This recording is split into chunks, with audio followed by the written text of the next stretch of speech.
ചോദ്യം number 361 Shri Saneesh Kumar Joseph. ബഹുമാനപ്പെട്ട മത്സ്യബന്ധനം, സാംസ്കാരിക വിഭജനകാര്യ വകുപ്പ് മന്ത്രിക്ക് വേണ്ടി ബഹുമാനപ്പെട്ട തുറമുഖം, സഹകരണം, ദേവസ്വം വകുപ്പ് മന്ത്രി. സാർ, എ ഗൗരവത്തോടെ കാണുന്നുണ്ട്, ബി ശ്രദ്ധയിൽപ്പെട്ടിട്ടുണ്ട്, സി ഹാർബറിൽ അപായങ്ങൾ ഒഴിവാക്കുന്നതിനും സുരക്ഷ ഉറപ്പാക്കുന്നതിനും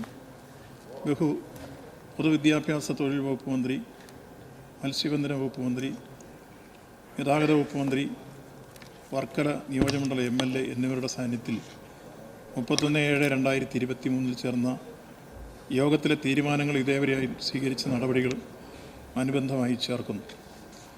3/1/2024, 20/1/2024, 1/4/2024 എന്നീ തീയതികളിൽ ഫിഷറീസ് സെക്രട്ടറി തലത്തിൽ കൂടിയ യോഗങ്ങളിൽ അദാനി മുഖേന നടന്നുവരുന്ന ഡ്രഡ്ജിംഗ് പ്രവൃത്തിയുടെ പുരോഗതി വളരെ കുറവാണെന്ന് വിലയിരുത്തുകയും മീറ്റിങ്ങിലെ തീരുമാനപ്രകാരം അദാനിയുമായുള്ള ധാരണാപത്ര കാലാവധി 11/6/2024 വരെ ദീർഘിപ്പിച്ചിരുന്നു. 2/5/24 മത്സ്യബന്ധന വകുപ്പ് മന്ത്രിയുടെയും തുറമുഖ വകുപ്പ് മന്ത്രിയുടെയും സാന്നിധ്യത്തിൽ യോഗം ചേർന്ന് അടിയന്തര നിർദ്ദേശങ്ങൾ നൽകിയിട്ടുണ്ട്. മത്സ്യബന്ധന തുറമുഖം അപകടരഹിതമാക്കുന്നതിനെക്കുറിച്ച് പഠിച്ച് റിപ്പോർട്ട് സമർപ്പിക്കാൻ 22/10/2022 തീയതിയിലെ മിനിസ്റ്റർ ഓൾറെഡി സ്ക്രീനിലുണ്ട്, അത് ടേബിൾ ചെയ്യാൻ പറ്റുമെങ്കിൽ ഫൈൻ. 2 പോയിന്റിലൂടെ പറഞ്ഞിട്ട് 660/2022 വരെ പ്രകാരം പൂനെ ആസ്ഥാനമായുള്ള central water and power research station CWPRS അവരെ ചുമതലപ്പെടുത്തുകയും തുടർന്ന് central water and power research station ഉദ്യോഗസ്ഥർ നേരിട്ട് ഡാറ്റ കളക്ഷൻ നടത്തി മത്സ്യത്തൊഴിലാളികൾ, ജനപ്രതിനിധികൾ ഉൾപ്പെടെയുള്ള പ്രദേശവാസികളുമായി ചർച്ച നടത്തി മാതൃകാ പഠനം പൂർത്തിയാക്കി റിപ്പോർട്ട് 2024 ഫെബ്രുവരി മാസം സമർപ്പിക്കുകയുണ്ടായി. മേൽപ്പടി റിപ്പോർട്ട് പ്രകാരം തെക്ക് ഭാഗത്തു നിന്നും അഴിമുഖത്തേക്ക് മണ്ണടിഞ്ഞു കൂടുന്നതിന് തടയുന്നതിന് വേണ്ടി തെക്കേ പുലിമുട്ടിൻ്റെ നീളം വർദ്ധിപ്പിച്ച് അഴിമുഖം വടക്കു ഭാഗത്തേക്ക് മാറ്റുന്ന വിധത്തിലാണ് പുലിമുട്ടിൻ്റെ രൂപകൽപ്പന നൽകിയിട്ടുള്ളത്.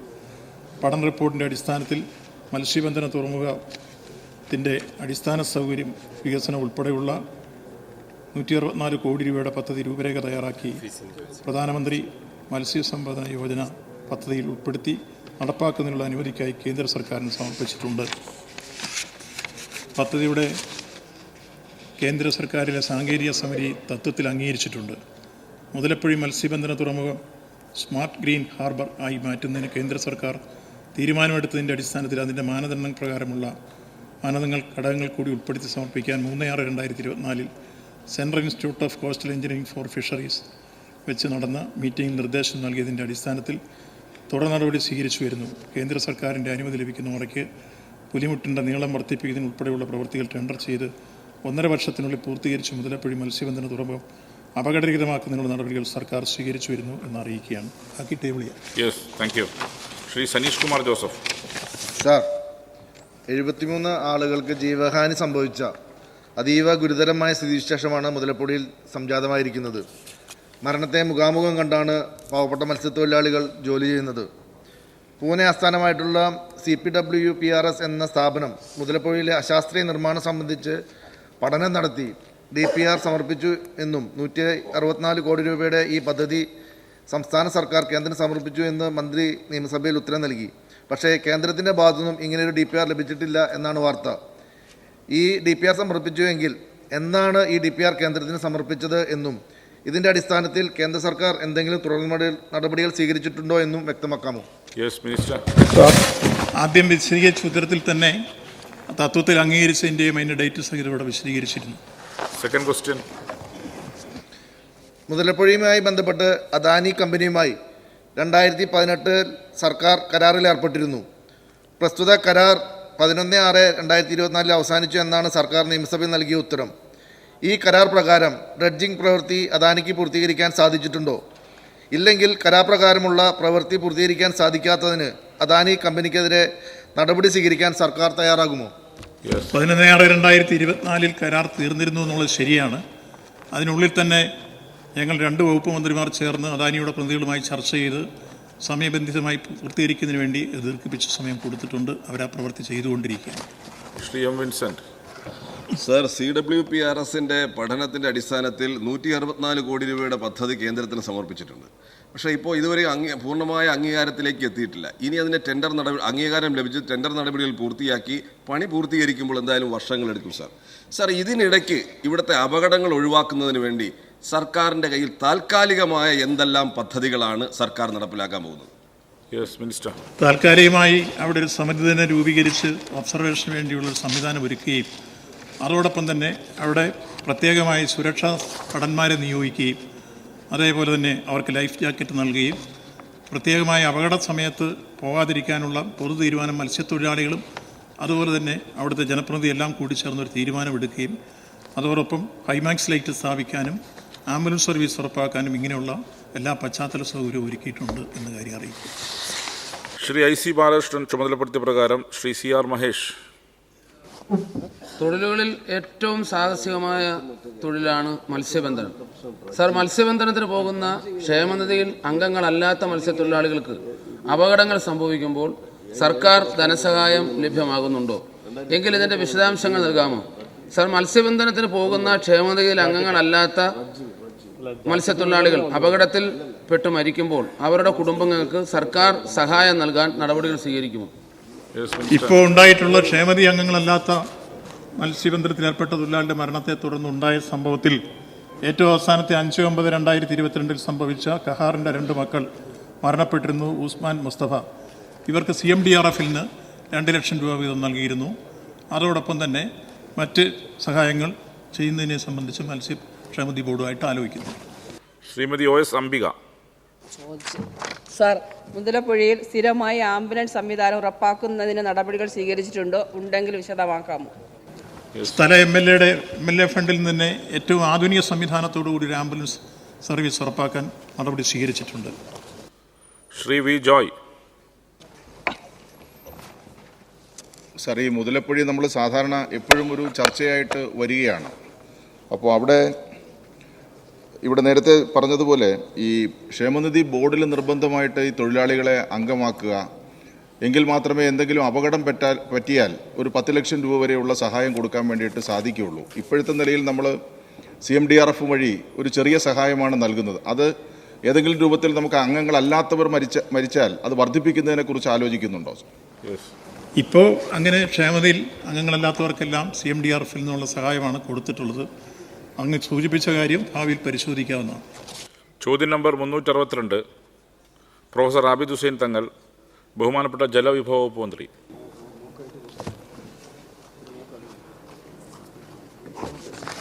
സർ,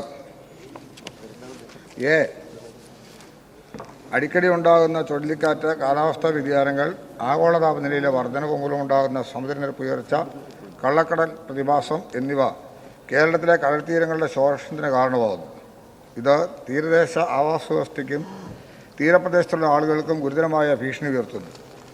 1990 മുതൽ 2016 വരെ ഭാരത തീരത്തിൻ്റെ മാറ്റങ്ങളെക്കുറിച്ച് national centre for coastal research നടത്തിയ വിലയിരുത്തൽ പ്രകാരം കേരളത്തിലെ തീരത്തിൻ്റെ ഏകദേശം 45% കടലാക്രമണ ഭീഷണി നേരിടുന്നവയാണ്. കടലാക്രമണം തടയുന്നതിനായി കരിങ്കല്ല് ഉപയോഗിച്ചുള്ള കടൽഭിത്തികളും പുലിമുട്ടും നിർമ്മിച്ച് തീരം സംരക്ഷിക്കുന്ന മാർഗമാണ് കേരളത്തിൽ കാലങ്ങളായി പിന്തുടരുന്നത്. കാലാവസ്ഥാ മാറ്റത്തിൻ്റെ ഫലമായി അറബിക്കടലിൽ രൂപം കൊള്ളുന്ന കൂടുതൽ ശക്തമായ ചുഴലിക്കാറ്റും വർദ്ധിക്കുന്ന കടൽ നിരപ്പും തുടർന്നുണ്ടാകുന്ന കടൽക്ഷോഭത്തിന് 40-60 വർഷങ്ങൾക്ക് മുമ്പ് നിർമ്മിച്ച കടൽഭിത്തികൾ നൽകുന്ന സംരക്ഷണം വളരെ കുറവാണ്. കൂടാതെ കടൽഭിത്തികൾ പലതും അവയുടെ സ്വാഭാവിക ആയുസ് അവസാനിക്കുന്ന ഘട്ടത്തിലുമാണ്.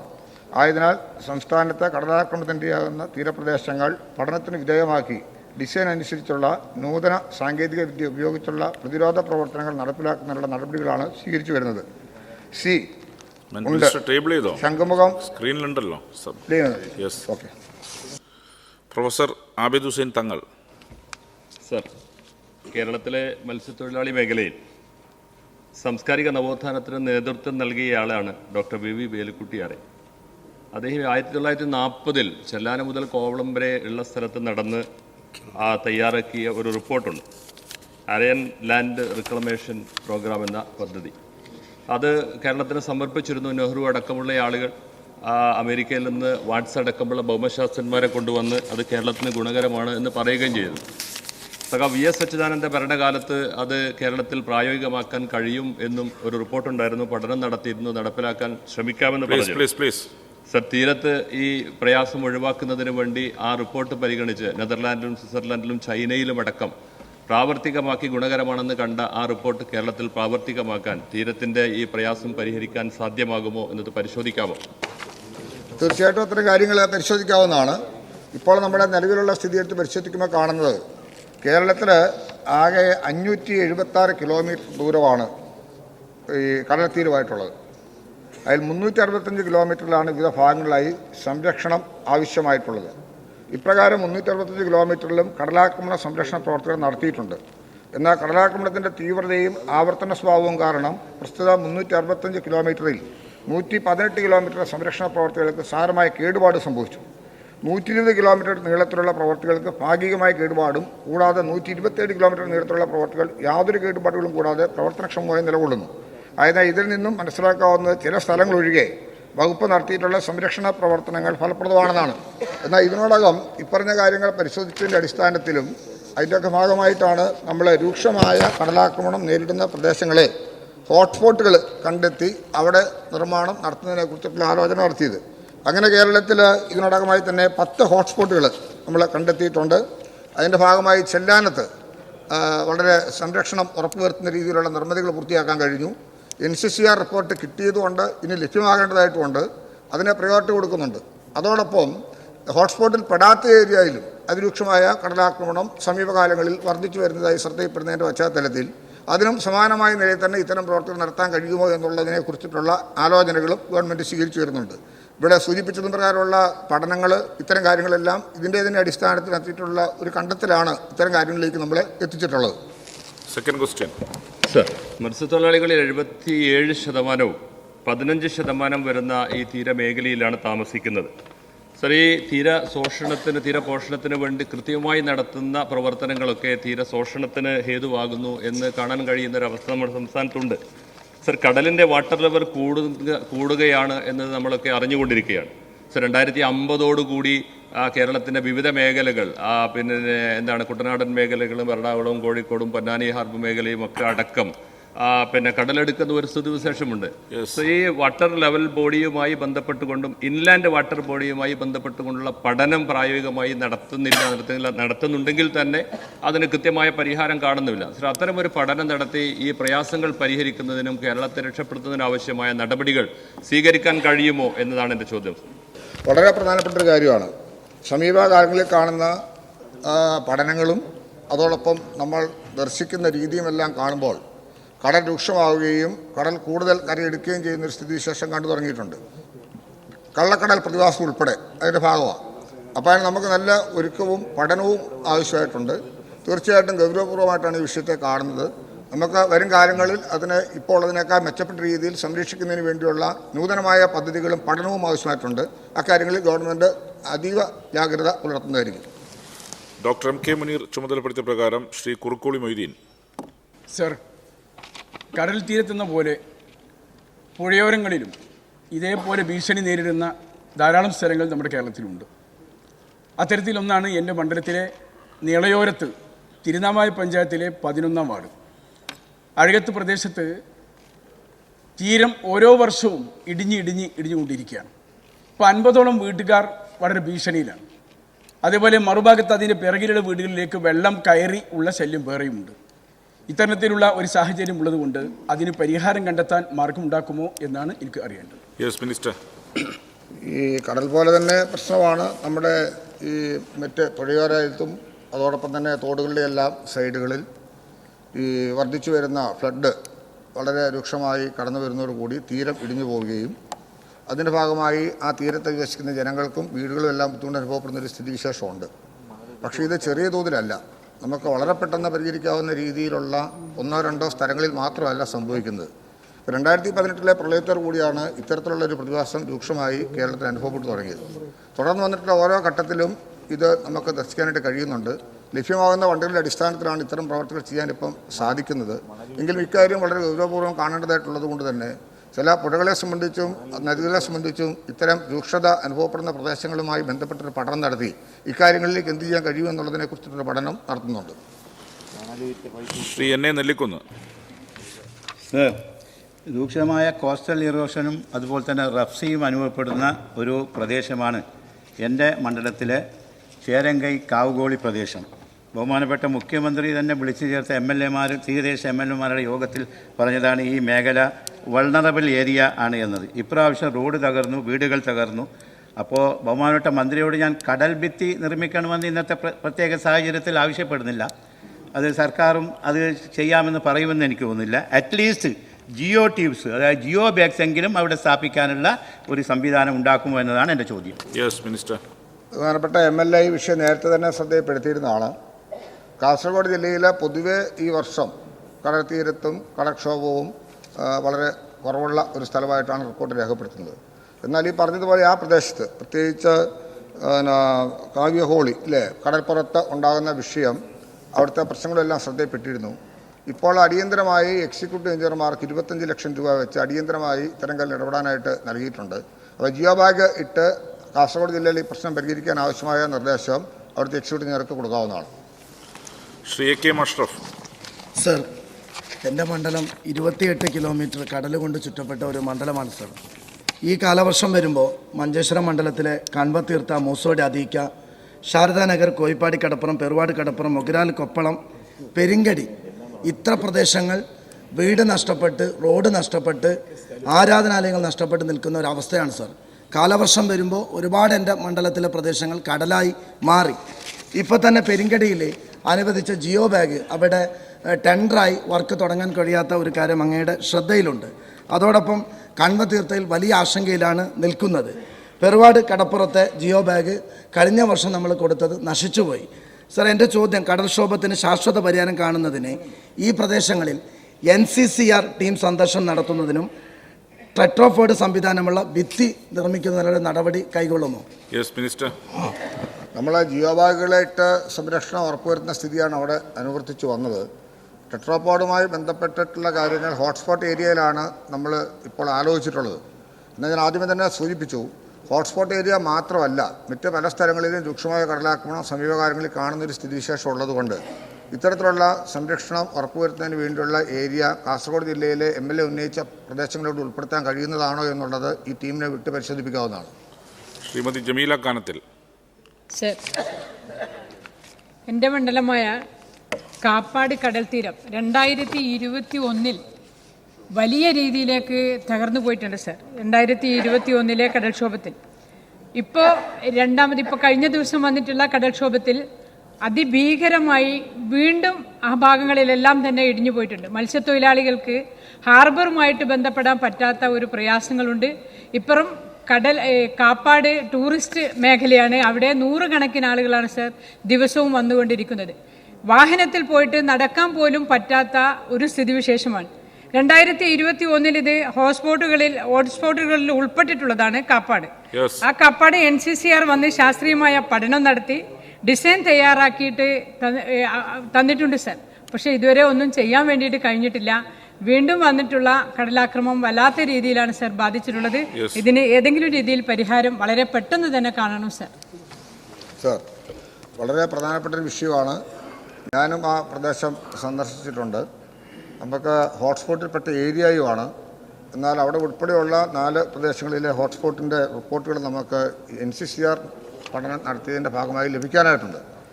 എന്നാൽ ഈ പറഞ്ഞ പ്രദേശത്ത് കാണുന്ന ഏറ്റവും പ്രധാനപ്പെട്ട ഒരു കാര്യം, തീരപ്രദേശങ്ങളിൽ കടൽക്ഷോഭം മൂലം തീരദേശത്ത് റോഡ് തകർന്ന് വലിയ ഗർത്തം രൂപപ്പെട്ടിരിക്കുക. അത് ഇമ്മീഡിയറ്റ് ആയിട്ട് ചെയ്യേണ്ടതായിട്ടുണ്ട്. അത് ഹോട്ട്സ്പോട്ടിൽപ്പെട്ട ഏരിയ ആണെങ്കിൽ പോലും അത് നവീകരിക്കുന്നതിനായി 6 കോടി രൂപയുടെ ഭരണാനുമതി നൽകിയിട്ടുണ്ട്. ശ്രീ തോട്ടത്തിൽ രവീന്ദ്രൻ. സാർ, എൻ്റെ മണ്ഡലത്തിൽ വെസ്റ്റിൽ ബട്ട്റോഡ് ബീച്ചിൽ ഒരു പുലിമുട്ട് നിർമ്മിക്കാൻ വേണ്ടി 2003 കോടി റുപ്യ വകയിരുത്തിയിട്ടുണ്ട്. മദ്രാസ് IITയെ കൊണ്ട് പരിശോധിപ്പിച്ച് അവരുടെ ഡിസൈൻ പ്രകാരം ഇപ്പോൾ ഏകദേശം 7 കോടി രൂപ വരും. അതിലൊരു തീരുമാനം ഇതുവരെ ആയിട്ടില്ല.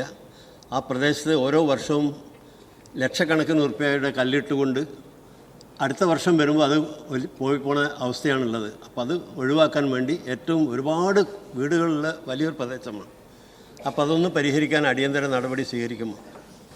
ഇത് ഞാൻ സൂചിപ്പിച്ച അതേപോലെയുള്ള സ്ഥലമാണ്. ഹോട്ട്സ്പോട്ടിൽ പെട്ടിട്ടില്ല എങ്കിലും രൂക്ഷമായ കടലാക്രമണം നേരിടുന്ന പ്രദേശമായതുകൊണ്ട് ഹോട്ട്സ്പോട്ടിന് സമാനമായ രീതിയിൽ നിർമ്മാണങ്ങൾ നടത്തണമെന്നുള്ള ആവശ്യമാണ് ബഹുമാനിയായ MLA-മാർ ഇവിടെ ഉന്നയിക്കുന്നത്. നമുക്ക് അതിലേക്ക് ആവശ്യമായിട്ടുള്ള ഒരു പഠനം സമാനമായി നിൽക്കുന്ന പ്രദേശത്തിൻ്റെ സ്ഥിതിയും കടലാക്രമണത്തിൻ്റെ രൂക്ഷതയും മനസ്സിലാക്കിക്കൊണ്ട് അത്തരം കാര്യങ്ങൾ പരിശോധിക്കാവുന്നതാണ്. അതിരൂക്ഷമായ കടലാക്രമണം വരും കാലങ്ങളിലും ഇപ്പോൾ തുടർന്നും വരുന്നു എന്നുള്ളത് പഠനങ്ങളുടെയും നമ്മുടെ നിഗമനത്തിൻ്റെയും പശ്ചാത്തലത്തിൽ വളരെ ഗൗരവത്തോടുകൂടി കാണേണ്ട ഒരു കാര്യമായി തന്നെയാണ് ഗവൺമെൻറ്റും ഇത്തരം കാര്യങ്ങളെ കാണുന്നത്. അതുകൊണ്ട് തീർച്ചയായിട്ടും ഒരു സ്പെഷ്യൽ പാക്കേജ് പോലെ ഇക്കാര്യങ്ങളിൽ രൂക്ഷത അനുഭവപ്പെടുന്ന പ്രദേശങ്ങളെ കുറേ കൂടി കാര്യക്ഷമമായി പരിശോധിച്ച് പരിഹരിക്കാൻ കഴിയത്തക്ക മാർഗം അവലംബിക്കുന്നതിനാവശ്യമായ നടപടി സ്വീകരിക്കാം. ശ്രീ KP മജീദ്. സർ, അങ്ങയുടെ ഉത്തരത്തിൽ ഈ ശോഷണത്തിന് ഹോട്ട്സ്പോട്ടുകൾ തീരുമാനിച്ചു പറയും എന്ത് അടിസ്ഥാനത്തിലാണ് ചെയ്തതെന്ന് അറിയില്ല. ഇപ്പോൾ പരപ്പനങ്ങാടി മുനിസിപ്പാലിറ്റിയിൽ ചാപ്പപ്പടി എന്ന പ്രദേശത്ത് ഒരു ബറിയൽ ഗ്രൗണ്ട് അടക്കമുള്ളതാണ്. കടലാക്രമണം കൊണ്ട് ഡെഡ് ബോഡി വരെ ഒഴിച്ചു പോകുന്ന സാഹചര്യമാണ്. ഇപ്പോൾ അവിടെ ഒരു മത്സ്യബന്ധനം പോർട്ട് വരുന്നതോടുകൂടി അതിലേറെ പ്രയാസങ്ങൾ വരികയാണ്. അപ്പോൾ ഇങ്ങനത്തെ പ്രത്യേകമായ സ്ഥലങ്ങളിൽ ഹോട്ട്സ്പോട്ട് അല്ലെങ്കിലും അതിന് പ്രത്യേക പരിഗണന നൽകാനും അതിന് പ്രത്യേകമായി ഫണ്ട് നൽകാനും അങ്ങ് ബാധ്യത ഉണ്ടാകുന്നു. തീർച്ചയായിട്ടും ഇത് തന്നെയാണ് ഞാൻ പറയണത്. ഇത് തന്നെയാണ് പൊതുവൊരു ആവശ്യം. പരപ്പനങ്ങാടിയിൽ ഭാഗ്യവശാൽ ഇതുവരെ പ്രശ്നങ്ങളൊന്നും ഈ വർഷം ഉണ്ടായില്ല. എങ്കിലും ഈ പറഞ്ഞ പ്രശ്നങ്ങളെല്ലാം ആ പ്രദേശത്ത് നിലനിൽക്കുന്നുണ്ട്. ഇപ്പോൾ രൂക്ഷമായ കടലാക്രമണത്തെ നേരിടുന്ന പ്രദേശങ്ങളെക്കുറിച്ച് ഈ തീരദേശത്തുള്ള പ്രശ്നങ്ങൾ അവിടുത്തെ MLA-മാർ നൽകുന്ന നിർദ്ദേശത്തിൻ്റെ കൂടി പശ്ചാത്തലത്തിൽ പ്രത്യേകമായി പരിശോധിക്കാവുന്നതാണ്. ശ്രീ മുരളി പെരുന്നള്ളി. സർ, മണൽമ മണ്ഡലത്തിലെ ഏക തീരദേശ പഞ്ചായത്താണ് വാടാനപ്പള്ളി ഗ്രാമപഞ്ചായത്ത്. രൂക്ഷമായ കടലാക്രമണം സ്ഥിരം അനുഭവപ്പെടുന്നൊരു മേഖലയാണ്. ഇത്തവണത്തെ കള്ളക്കടൽ പ്രതിഭാസം അതുപോലെ ഈ വേലിയേറ്റം മൂലം 10-12 വീടുകൾക്ക് നാശനഷ്ടം സംഭവിച്ചിട്ടുണ്ട്. കുടിവെള്ള പൈപ്പുകളാകമാനം തകർന്നു കിടക്കുകയാണ്. റോഡുകൾ തകർന്നു പോയിട്ടുണ്ട്. ഏകദേശം 2 കിലോമീറ്ററോളം വ്യാപകമായ നാശനഷ്ടം സംഭവിച്ചിരിക്കുകയാണ്. അപ്പോൾ തീര സംരക്ഷണത്തിന് വേണ്ടി നിരവധി മുറവിളികൾ ഉയർന്നു വന്നിട്ടുണ്ട്. കടൽഭിത്തി അപൂർവം ചില പ്രദേശങ്ങളിൽ അതൊക്കെ തകർന്നു കിടക്കുകയാണ്. അപ്പോൾ അടിയന്തരമായി കടൽഭിത്തിയോ പുലിമുട്ട് അതുപോലെ ജിയോ ബാഗ് തുടങ്ങിയ സംവിധാനങ്ങൾ ഏതെങ്കിലുമൊക്കെ പ്രയോജനപ്പെടുത്തിക്കൊണ്ട് ഇതിന് പരിഹാരമുണ്ടാക്കാൻ ആവശ്യമായ നടപടി വേണം. ഈ നാശനഷ്ടം ഉണ്ടായവർക്ക് ആവശ്യമായ സഹായം ചെയ്തു കൊടുക്കാനുള്ള നടപടി ഉണ്ടാകും. മിനിസ്റ്റർ, അവിടെ അടിയന്തരമായി ഇത്തരം കാര്യങ്ങൾ ഇടപെടുന്നതിന് വേണ്ടിയുള്ള നടപടി സ്വീകരിച്ചിരുന്നു. മണലൂർ മുരളി പെരുന്നള്ളിയുടെ മണ്ഡലത്തിൽ ഇപ്പോൾ 35 ലക്ഷം രൂപ അനുവദിച്ച് അതിൻ്റെ പ്രവർത്തികൾക്ക് ഭരണാനുമതി കൊടുത്തിട്ടുണ്ട്. അത് നമുക്ക് ഇമ്മീഡിയറ്റായിട്ട് തുടങ്ങാനായിട്ട് സാധിക്കുന്നൊരു വർക്കൗട്ടും ഉണ്ട്. നാശനഷ്ടം സംഭവിച്ചിട്ടുള്ള കാര്യങ്ങൾ നമുക്ക് കുറെ കൂടി ആലോചിച്ച് ചർച്ച ചെയ്ത് തീരുമാനമെടുക്കാം. Shri T. Tyson master. Sir, അതീവ ഗുരുതരമായ നിലയിലുള്ള തീരശോഷണമുള്ള പ്രദേശങ്ങൾ ഹോട്ട്സ്പോട്ടായി കണക്കാക്കുകയും അതുപോലെ NCCR പഠനം നടത്തി റിപ്പോർട്ട് സമർപ്പിച്ച് DPR തയ്യാറാക്കുകയൊക്കെ ചെയ്തിട്ടുണ്ട്. എന്നാൽ അതിൻ്റെ ഒരു കാലതാമസം വരുന്നു എന്നുള്ളത് പ്രധാനപ്പെട്ട പ്രശ്നമാണ്. ഇപ്പോൾ 3-4 കൊല്ലമായിട്ടുണ്ട് ഇത്തരത്തിലുള്ള പ്രവർത്തനങ്ങൾ നടന്നിട്ട്. അതുകൊണ്ട് എന്ന് നിർമ്മാണ പ്രവർത്തനങ്ങൾ ആരംഭിക്കാൻ കഴിയും? തീരസംരക്ഷണത്തിന് ആവശ്യമായ തുക സമാഹരിക്കാൻ മറ്റ് ധനകാര്യ ഏജൻസിയിൽ നിന്നോ അന്താരാഷ്ട്ര ധനകാര്യ സ്ഥാപനങ്ങളിൽ നിന്നോ തുക കണ്ടെത്താൻ കഴിയുമോ എന്നതാണ് എൻ്റെ ചോദ്യം. നമുക്കിതിനാവശ്യമായിട്ടുള്ള പ്രത്യേകിച്ച് ഈ കയ്പമംഗലമാണ് ഉദ്ദേശിക്കുന്നത്. ടെക്സ് മാസ്റ്ററുടെ ഹോട്ട്സ്പോട്ടിൽപ്പെട്ട ഏരിയ കൊടുങ്ങല്ലൂരിലെ കയ്പമംഗലമാണ്. അതിൻ്റെ റിപ്പോർട്ടിന് വേണ്ടി അതുൾപ്പെടെയുള്ള 4 സ്ഥലങ്ങൾ ഇപ്പോൾ നമുക്ക് ലഭിക്കാനുള്ള പൊന്നാനി, കാപ്പാട്, തലശ്ശേരി, വലിയ പറമ്പ ഇൻക്ലൂഡിങ് കയ്പമംഗലം ഉൾപ്പെടെ അതിന് അടിയന്തരമായ റിപ്പോർട്ട് ലഭ്യമാകുന്നതിന് വേണ്ടിയുള്ള നടപടികൾ സ്വീകരിക്കുന്നുണ്ട്. ചെറിയൊരു താമസം NCCR റിപ്പോർട്ട് ലഭ്യമാകുന്നതിലുണ്ട്. അത് പരിഹരിക്കുന്നതിന് വേണ്ടി ഒരു സ്പെഷ്യൽ ടീമിനെ തന്നെ ഇത്തരം കാര്യങ്ങൾ കാണിച്ച് വീണ്ടും ഞങ്ങൾ അയക്കുന്നുണ്ട്. അത് ഇമ്മീഡിയറ്റായിട്ട് കിട്ടുന്ന മുറയ്ക്ക് ആ പ്രവർത്തനം തുടങ്ങാനായിട്ട് കഴിയും. ഇതിനാവശ്യമായ നിലയിൽ ആദ്യം തന്നെ കിഫ്ബി 1500 കോടി രൂപയാണ് നമുക്ക് ലഭ്യമാക്കി തന്നിട്ടുള്ളത്. അതിൽ ചെല്ലാനത്ത് മാത്രമാണ് 340 കോടിയുടെ പ്രവൃത്തി നടത്താൻ കഴിഞ്ഞിട്ടുള്ളത്. അതിൻ്റെ സെക്കൻഡ് ഫേസും നമുക്ക് നടത്തേണ്ടതായിട്ടുണ്ട്. അപ്പം ഇത്തരം കാര്യങ്ങളുടെ പണത്തെ സംബന്ധിച്ച് ഈ NCCR റിപ്പോർട്ട് കിട്ടിയാൽ ആദ്യഘട്ടം മുന്നോട്ട് കൊണ്ടുപോകുന്നതിന് നമുക്ക് തടസ്സം നേരിടുന്നില്ല. ശ്രീ VK പ്രശാന്ത്. ബഹുമാനപ്പെട്ട സ്പീക്കർ, ഈ തിരുവനന്തപുരം തീരദേശത്ത് ഈ ശംഖുമുഖം ഉൾപ്പെടെയുള്ള പ്രധാനപ്പെട്ട സ്ഥലങ്ങളെല്ലാം തീരശോഷണം സംഭവിച്ച് വലിയ നാശനഷ്ടം സംഭവിക്കുകയാണ്. അവിടെ കോടാനുകോടി രൂപ വർഷങ്ങളിൽ ചെലവഴിക്കുകയും ചെയ്യുകയാണ്. പക്ഷേ ഫലം കാണുന്നില്ല എന്നുള്ളതാണ്. ഈ വിഴിഞ്ഞം നിർമ്മാണം പഠിച്ചുകൊണ്ട് ശാസ്ത്രീയമായിട്ടുള്ള പഠനം നടത്തിക്കൊണ്ട് ഏതെങ്കിലും തരത്തിലുള്ള പ്രശ്നം അതുമായി ബന്ധപ്പെട്ട് ഉണ്ടായിട്ടുണ്ടോ എന്ന് പരിശോധിച്ചിട്ടുണ്ടോ? അത് തടയുന്നതിനാവശ്യമായിട്ടുള്ള പരിശ്രമം അങ്ങയുടെ ഭാഗത്തുനിന്നുണ്ടാകും?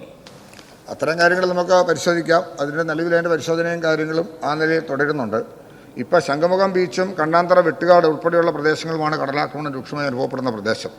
വെട്ടുകാട് ഭാഗത്ത് അടിയന്തരമായി ഇടപെട്ട് അവിടെ വീടുകൾ സംരക്ഷിക്കുന്ന പ്രവർത്തികൾക്ക് വേണ്ടി 10 ലക്ഷം രൂപ നൽകി ജിയോ ബാഗ് നിർമ്മാണം പൂർത്തീകരിച്ചിട്ടുണ്ട്. അതോടൊപ്പം തന്നെ തിരുവനന്തപുരം ജില്ലയിലെ പൂന്തറ കൈതവിളാകം തൈക്കാപ്പള്ളി, ശംഖുമുഖം, ലെനാ റോഡ്, ജ്യൂസാ റോഡ്, ഇവിടെയും ശംഖുമുഖം ബീച്ചും കണ്ണന്തറ വെട്ടുകാട് പ്രദേശവുമാണ് ഈ മേഖലയിൽ ഏറ്റവും കൂടുതൽ രൂക്ഷമായ പ്രശ്നം അനുഭവപ്പെടുന്ന പ്രദേശം. അതിൽ പൂന്തറ ഭാഗത്തെ 1.10 കിലോമീറ്റർ നീളത്തിൽ കടൽത്തീര സംരക്ഷണത്തിന് വേണ്ടി 17.5 കോടി രൂപ പദ്ധതി ടെൻഡർ ചെയ്ത് അതിൻ്റെ സൈറ്റ് കൈമാറി കഴിഞ്ഞിട്ടുണ്ട്. ശംഖുമുഖം ജ്യൂസാ റോഡ് മുതൽ ലീന റോഡ് വരെയുള്ള ഭാഗം കടൽഭിത്തി നിർമ്മാണത്തിന് 2 കോടി രൂപ 24-25 ബഡ്ജറ്റിൽ നമുക്ക് അനുവദിച്ചു. അതിൻ്റെ എസ്റ്റിമേറ്റ് തയ്യാറാക്കി സർക്കാരിൽ ലഭിച്ചിട്ടുണ്ട്. ഉടനെ അതിന് ഭരണാനുമതി കൊടുക്കും. ഇത് ശ്രീ ആന്റണി രാജു ഇക്കാര്യങ്ങളിൽ പ്രത്യേകിച്ച് അദ്ദേഹത്തിൻ്റെ മണ്ഡലത്തിൽപ്പെടുന്നതാണ് ഈ സംഘം ഉൾപ്പെടുന്ന പ്രദേശം. കഴിഞ്ഞ ദിവസവും ഇതുമായി ബന്ധപ്പെട്ട മീറ്റിംഗ് വിളിച്ചു ചേർത്തിരുന്നു. തീർച്ചയായിട്ടും ബഹുമാനപ്പെട്ട MLA സൂചിപ്പിച്ചതുപോലെ വിഴിഞ്ഞുമായി ബന്ധപ്പെട്ടുള്ള വിഷയങ്ങൾ ഇതിൻ്റെയൊക്കെ ഭാഗമാണ് എന്നുള്ള കാര്യം പഠനപരമായ കാര്യങ്ങൾക്ക് വിധേയമാക്കേണ്ടതാണെങ്കിൽ അതും പരിശോധിക്കും. ശ്രീമതി KK രമ. സർ, വടകര നിയോജകമണ്ഡലത്തിൽ 17.5 കിലോമീറ്ററോളം കടൽ തീരമാണ് സാർ. നേരത്തെ പറഞ്ഞ എല്ലാ വിഷയങ്ങളും കടലാക്രമണം മൂലം കടൽ ഭിത്തി ഇല്ലാത്ത സ്ഥലങ്ങളാണ് ഭൂരിഭാഗവും. അതിൽ കുരിയാടി, പള്ളിത്താഴ, മുഖച്ചേരി ഉൾപ്പെടെയുള്ള ഭാഗങ്ങളിൽ ഈ പ്രാവശ്യം രൂക്ഷമായ കടലാക്രമണമായിരുന്നു. അതിൻ്റെ ഭാഗമായിട്ട് റോഡുകൾ പലതും ഒലിച്ചു പോയിരിക്കുകയാണ്. ഇത് പരിഹരിക്കുക അടിയന്തര ഹോട്ട്സ്പോട്ട് കണ്ടെത്തുമെന്ന് പറയുന്നത് ഏത് മാനദണ്ഡ പ്രകാരമാണ് എന്നറിയില്ല. ഏതായാലും നമ്മുടെ പ്രദേശത്ത് ഹോട്ട്സ്പോട്ടായിട്ട് കണ്ടെത്തിയോ എന്ന് അറിയില്ല. ഉദ്യോഗസ്ഥന്മാരെ ബന്ധപ്പെട്ടപ്പോൾ അടിയന്തരമായിട്ട് ചെയ്യേണ്ട വർക്കിന് 25 ലക്ഷം രൂപയാണ് ഒരു ജില്ലയ്ക്ക് അനുവദിച്ചത്. ഈ 25 ലക്ഷം രൂപ കൊണ്ട് ഒരു ജില്ലയിലെ മുഴുവൻ പ്രവർത്തനങ്ങൾ നടത്താൻ കഴിയില്ല എന്നാണ് ഉദ്യോഗസ്ഥർ പറയുന്നത്. അതൊന്ന് വർദ്ധിപ്പിക്കാനും അതേപോലെ ഈ ഭാഗങ്ങളിൽ അടിയന്തരമായി കടൽഭിത്തി നിർമ്മിക്കുന്നതിന് ആവശ്യമായ നടപടി സ്വീകരിക്കാനും സർക്കാർ നടപടി സ്വീകരിക്കുമോ എന്നത് ചോദ്യം. 25 ലക്ഷം രൂപ തീർത്തും അപര്യാപ്തമാണെന്നറിയാം. നമ്മളെ സംബന്ധിച്ചിടത്തോളം ഹോട്ട്സ്പോട്ട് നിർമ്മിക്കുക അല്ലെങ്കിൽ അവിടുത്തെ നിർമ്മാണ പ്രവർത്തനം നടത്തുക എന്നുള്ളതിന് വരുന്ന കാലതാമസം വരെ ഒരു വളരെ പെട്ടെന്ന് ഇടപെടേണ്ട ഒരു എമർജൻസി വർക്ക് ചെയ്യാൻ കഴിഞ്ഞാൽ ആ തീരദേശത്തെ ചില സംരക്ഷണം ഉറപ്പുവരുത്താൻ കഴിയുമെന്നുള്ളത് കൊണ്ട് മാത്രമാണ് ആ തുക അനുവദിക്കുന്നത്. ആകെ 25 ലക്ഷം അല്ല, ആദ്യം 25 ലക്ഷം രൂപ അനുവദിച്ചിരുന്നു. അതിനുശേഷം പല സ്ഥലങ്ങളിലും അതീവ പ്രാധാന്യമുള്ള പ്രദേശങ്ങളിൽ ചില രൂക്ഷമായ വിഷയം വന്നപ്പോൾ അവിടെയും നമ്മൾ കുറച്ച് തുക അനുവദിച്ച് കൊടുക്കുകയുണ്ടായി. അതിനുശേഷം കഴിഞ്ഞ ഒരു 4 ദിവസം മുമ്പ് ഞാൻ നിയമസഭയിൽ തന്നെ വ്യക്തമാക്കിയിരുന്നു, വീണ്ടും എക്സിക്യൂട്ടീവ് എഞ്ചിനീയർമാർക്ക് 25 ലക്ഷവും കൂടി അഡീഷണലായിട്ട് അനുവദിച്ചു. ഇപ്പോൾ ഓരോ സ്ഥലത്തും 50 ലക്ഷം രൂപ വെച്ച് അനുവദിച്ച് കൊടുത്തിട്ടുണ്ട്. അതുകൊണ്ടൊന്നും കാര്യമായ മാറ്റം ഉണ്ടാകും എന്ന പ്രതീക്ഷയുമില്ല. എന്നാൽ അതാത് തലങ്ങളിലുണ്ടാകുന്ന രൂക്ഷതയുടെ അടിസ്ഥാനത്തിൽ MLAമാർ ബന്ധപ്പെട്ട് താൽക്കാലികമായ നടപടികൾ സ്വീകരിക്കാൻ സഹായകമാകുന്ന ഒരു പ്രവൃത്തി എന്ന നിലയിൽ അത് സഹായകമാകുന്ന നിലയിലാണ് ആ തുക അനുവദിച്ചത്. എന്നാൽ വടകരയിൽ ഇപ്പോഴത്തെ നിലവിൽ അവിടെ ഹോട്ട്സ്പോട്ട് അല്ലെങ്കിൽ പോലും 497 ലക്ഷം രൂപയുടെ പ്രവർത്തനം അവിടെ നടന്നു വരുന്നുണ്ട്. വടകര നിയോജകമണ്ഡലത്തിലെ വിവിധ പ്രദേശങ്ങളിലായി ഏതാണ്ട് 5 കോടി രൂപയുടെ പ്രവർത്തനം നടന്നു വരുന്നുണ്ട്. ഇനിയും അവിടെ ഇത്തരത്തിലുള്ള പ്രശ്നങ്ങൾ അതൊരു പ്രദേശത്തിൻ്റെ രീതി അനുസരിച്ച് വർദ്ധിച്ചു വരുന്നതിൻ്റെ പശ്ചാത്തലത്തിൽ നമുക്ക് ആ പ്രദേശങ്ങളിൽ മാറ്റങ്ങൾ വരുത്താനായിട്ട് ശ്രമിക്കാം. ശ്രീ KD പ്രസാദൻ. സർ, ഈ തീരസംരക്ഷണത്തിൻ്റെ ഭാഗമായി ഇവിടെ നേരത്തെ ചോദിച്ചപ്പോൾ തന്നെ പറഞ്ഞു, ഈ കടലിലേക്ക് വരുന്ന പുഴകളും അതിൻ്റെ അനുബന്ധ ചെറു പുഴകളുമെല്ലാം ഇതിൻ്റെ ഭാഗമായി പരിഗണിക്കപ്പെടേണ്ടതാണ്. ഇപ്പോൾ ഈ ഫ്ലഡെല്ലാം വന്നതിന് ശേഷം ഇത് വല്ലാതെ തൂർന്നു പോയിട്ടുണ്ട്. നമുക്കിതിനുള്ള വിഭവ സമാഹരണം നടത്താൻ ഈ പുഴകളിലും ഡാമുകളിലും എല്ലാം അടിഞ്ഞുകൂടിയ ചളിയും മണലുമെല്ലാം എടുത്താൽ വലിയ വിഭവ സമാഹരണത്തിനുള്ള സാധ്യതകളുണ്ട്. അതെല്ലാം ഉപയോഗപ്പെടുത്താൻ ഗവൺമെൻറ് മുൻകൈ എടുക്കുമ്പോൾ ഇപ്പോൾ ഉപയോഗപ്പെടുത്താൻ ശ്രമിച്ചിട്ടുണ്ട്. പക്ഷേ പലതും പാതി വഴിയിൽ നിൽക്കുകയാണ്. മംഗലം ഡാം ഉൾപ്പെടെയുള്ള ചളിയെടുക്കൽ. അക്കാര്യങ്ങൾ വളരെ ഗൗരവപൂർവ്വം ആലോചിച്ചുകൊണ്ടിരിക്കുന്ന ഒരു വിഷയമാണ്. അതിനൊക്കെ ഉണ്ടാകുന്ന ചില തടസ്സങ്ങളും പ്രശ്നങ്ങളെല്ലാം നേരിടുന്നുണ്ട്. എങ്കിൽ പോലും മണൽ വരുന്ന കാര്യവും അതിൽ നിന്ന് കിട്ടുന്ന തുകയും ഇത്തരം കാര്യങ്ങളിൽ പ്രയോജനപ്പെടുത്താവോ എന്ന കാര്യം ഗൗരവപൂർവ്വമായിട്ടുള്ള ചിന്തകൾക്ക് ഇട നൽകുന്നൊരു സന്ദർഭമാണ്. തീർച്ചയായിട്ടും ഇക്കാര്യങ്ങൾ പരിശോധിച്ച് ഇത്തരം പ്രവർത്തികൾ ചെയ്യുന്നതിനാവശ്യമായ പണം സമാഹരിക്കാൻ കഴിഞ്ഞാൽ ആദ്യം സൂചിപ്പിച്ചതുപോലെ പുഴകളുടെയും അതോടൊപ്പം തന്നെ ഈ തോടുകളുടെയും കൈവഴികളുടെയും എല്ലാം പ്രശ്നങ്ങൾ പരിഹരിക്കുന്നതിന് കുറച്ചുപേരെ നമുക്ക് സാധ്യമാകുമെന്ന് കരുതുന്നു. അത് ഗൗരവപൂർവ്വമായിട്ടുള്ള വിഷയമായിട്ട് തന്നെയാണ് കാണുന്നത്. ഈ മണൽവാരലുമായി ബന്ധപ്പെട്ട് നേരത്തെ ഏതെങ്കിലും വിധത്തിലുള്ള സർക്കാരിൻ്റെ പ്രയാസം കൊണ്ടോ ഇത് ചെയ്തുകൊണ്ടിരിക്കുന്ന റിവർ മോണിറ്ററിംഗ് ഫണ്ടുമായി ബന്ധപ്പെട്ട കമ്മിറ്റിയുടെ പ്രശ്നം കൊണ്ടോ അല്ല. ഇടക്കാലത്ത് ഹരിത ട്രിബ്യൂണൽ തന്നെ ILDMൻ്റെ നേതൃത്വത്തിൽ എല്ലാ പുഴകളുടെയും സാൻഡ് ഓഡിറ്റ് നടത്തി 32 നദികൾ ആ വിധത്തിൽ മണലെടുക്കാൻ കഴിയുമെന്ന വിധത്തിൽ മുന്നോട്ട് വന്നതാണ്. എന്നാൽ ദേശീയ ഹരിത ട്രിബ്യൂണൽ ഇടപെട്ട് NISTയുടെ അക്രഡിറ്റേഷനുള്ള ഏജൻസിയെ കൊണ്ട് DSR തയ്യാറാക്കണം എന്ന അഭിപ്രായം ഉയർന്നു വരികയുണ്ടായി. അതിൻ്റെ അടിസ്ഥാനത്തിൽ DSR തയ്യാറാക്കി 13 ജില്ലകളിലും അത് തയ്യാറായി. ചാലിയാറും കടലുണ്ടി പുഴയും ഇപ്പോൾ മണലെടുക്കാവുന്ന വിധത്തിലുള്ള നടപടിക്രമങ്ങളിലേക്ക് അനുവാദം കിട്ടാൻ ഹരിത ട്രിബ്യൂണലിൻ്റെ എല്ലാ നടപടിക്രമങ്ങളും അനുസരിച്ച് മുന്നോട്ട് പോയി. ബാക്കി നദികളിലും ആ വിധത്തിൽ മണൽ വാരാനും ആ വാരിയ സംഖ്യ തന്നെ ഉപയോഗിച്ചുകൊണ്ട് നദികൾ, പുഴകൾ ഇതിനെ സംരക്ഷിക്കാനും കഴിയുന്ന വിധത്തിലുള്ള നടപടിക്രമങ്ങളാണ് മുന്നോട്ട് കൊണ്ടുപോയിട്ടുള്ളത്. കഴിഞ്ഞ കാലങ്ങളിലും ആ പണം പൂർണ്ണമായും അത്തരം ആവശ്യങ്ങൾക്കാണ് ഉപയോഗപ്പെടുത്തിയിട്ടുള്ളത്. റവന്യൂവും അതുപോലെ തന്നെ ഇറിഗേഷനും ഉൾപ്പെടെയുള്ള ഒരു കമ്മിറ്റിയാണ് ആ കാര്യങ്ങൾ നിശ്ചയിക്കാൻ ചുമതലപ്പെടുത്തിയിട്ടുള്ള നടപടികളുമായിട്ട് മുന്നോട്ട് പോവുകയാണ്. രൂക്ഷമായ കടലാക്രമണം നേരിടുന്ന ഒരു പ്രദേശമാണ് ഗുരുവായൂർ മണ്ഡലത്തിലെ കടപ്പുറം പഞ്ചായത്തും പുന്നയൂർക്കുളം. ഈ കടപ്പുറം പഞ്ചായത്തിൽ ഇതുവരെ ഹോട്ട്സ്പോട്ട് പ്രഖ്യാപിക്കാതിൻ്റെ കാര്യം ഇവിടെ ബഹുമാനപ്പെട്ട മന്ത്രി പറഞ്ഞു. എൻ്റെ ചോദ്യം, സാധാരണ വരൾച്ച സമയത്ത് നമ്മൾ കുടിവെള്ളം വിതരണം ചെയ്യാനുള്ള സംവിധാനം ചെയ്യാറുണ്ട്.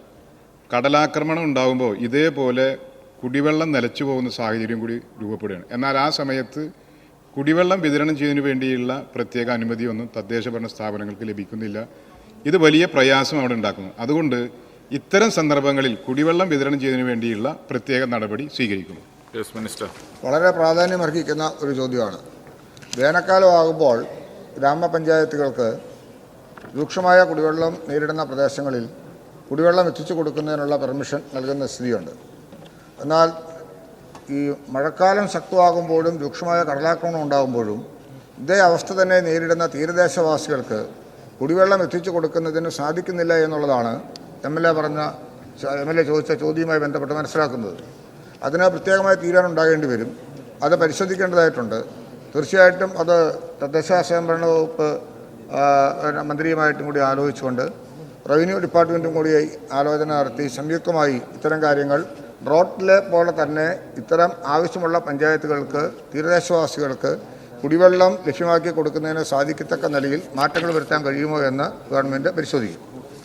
പി ചിത്തരഞ്ജൻ സാർ, ഈ കടൽ രാജ്യത്തിൻ്റെ അതിർത്തിയാണ്. സാർ, അതിർത്തി കാത്തു സൂക്ഷിക്കുവാനുള്ള പ്രധാനപ്പെട്ട ഉത്തരവാദിത്വം കേന്ദ്ര സർക്കാരിനുമാണ്. എൻ്റെ ചോദ്യം, ഈ കഴിഞ്ഞ 3 വർഷക്കാലത്തിനുള്ളിൽ തീരത്തിൻ്റെ സംരക്ഷണത്തിന് വേണ്ടിയുള്ള പ്രവർത്തനങ്ങൾക്ക് വേണ്ടി കേന്ദ്ര ഗവൺമെൻറ് എത്ര തുക അനുവദിച്ചിട്ടുണ്ട് എന്ന് വ്യക്തമാക്കാമോ? അത്തരം കാര്യങ്ങളിൽ പലപ്പോഴും നമ്മളെ സമീപിച്ചിട്ടുണ്ടെങ്കിലും നമ്മളിപ്പോൾ സൂചിപ്പിച്ചതിന് പ്രകാരമുള്ള തുകകൾ മാത്രമാണ് നമുക്ക് പ്രയോജനപ്പെടുത്താനായിട്ട് കഴിഞ്ഞിട്ടുള്ളത്. വീണ്ടും നമ്മളെ സമീപിച്ചിട്ടുണ്ട്. തീരദേശ സംരക്ഷണം മാത്രമല്ല, കേന്ദ്രത്തിൻ്റെ അത്തരത്തിലുള്ള സഹായം വിവിധങ്ങളായ വലിയ പദ്ധതികൾക്ക് ലഭിക്കേണ്ടത് ആവശ്യമാണ്. അതിൽ ഏറ്റവും പ്രധാനപ്പെട്ടതാണ് തീരദേശ സംരക്ഷണം. അപ്പോൾ കേന്ദ്രത്തിൻ്റെയും കൂടി സഹായം ലഭ്യമാക്കിക്കൊണ്ടും ADB-യുടെയും ലോകബാങ്കിൻ്റെയും വിവിധ ഏജൻസികളുടെയും എല്ലാം സഹായത്തോടു കൂടിയാണ് ഏതാണ്ട് 5400 കോടി രൂപ മുതൽ മുടക്കി നമ്മുടെ തീരദേശത്തെ സംരക്ഷിക്കാനുള്ള പൊതുവായിട്ടുള്ള ഒരു തീരുമാനം നമ്മൾ കൈക്കൊണ്ടത്. അതിൽ ഹോട്ട്സ്പോട്ട് എന്ന് പറയുന്നത് ആദ്യഘട്ടമായി എടുത്തു എന്ന് മാത്രമേ ഉള്ളൂ. പൂർണ്ണമായും തീരദേശ സംരക്ഷണമാണ് ഉറപ്പുവരുത്തേണ്ടത്. അതിന് കേന്ദ്ര സഹായം നമുക്ക് അനിവാര്യമാണ്. അത് ലഭ്യമാകുമെന്ന പ്രതീക്ഷയോടു കൂടിയാണ് ഈ പദ്ധതികൾ ആവിഷ്കരിക്കുന്നത്. വീണ്ടും കേന്ദ്ര ഗവൺമെൻറ്റിനെ സമീപിക്കും. അനുഭാവപൂർവമായ നടപടി ഉണ്ടാകുമെന്നാണ് കരുതുന്നത്. അബ്ദുൽ ഹമീദ്. സർ, എൻ്റെ നിയോജക മണ്ഡലത്തിൽ വള്ളിക്കുന്ന് പഞ്ചായത്തിലെ പരപ്പാൽ ബീച്ച്, അത് തീരെ കടലെടുത്തിട്ട് കുറേ വർഷങ്ങളായി. അവിടെ ഒരു വികസന പ്രവർത്തനം നടത്താൻ സാധിക്കുന്നില്ല. അതിന് കാരണം എന്താണെന്ന് വെച്ചാൽ അതാണ് ആമകളുടെ പ്രജനന കേന്ദ്രമാണ് എന്നുള്ളതാണ് പറയുന്നത്. ശാസ്ത്ര സാഹിത്യ പരിഷത്തിൻ്റെ ഒരു പരാതിയുടെ അടിസ്ഥാനത്തിലാണ്.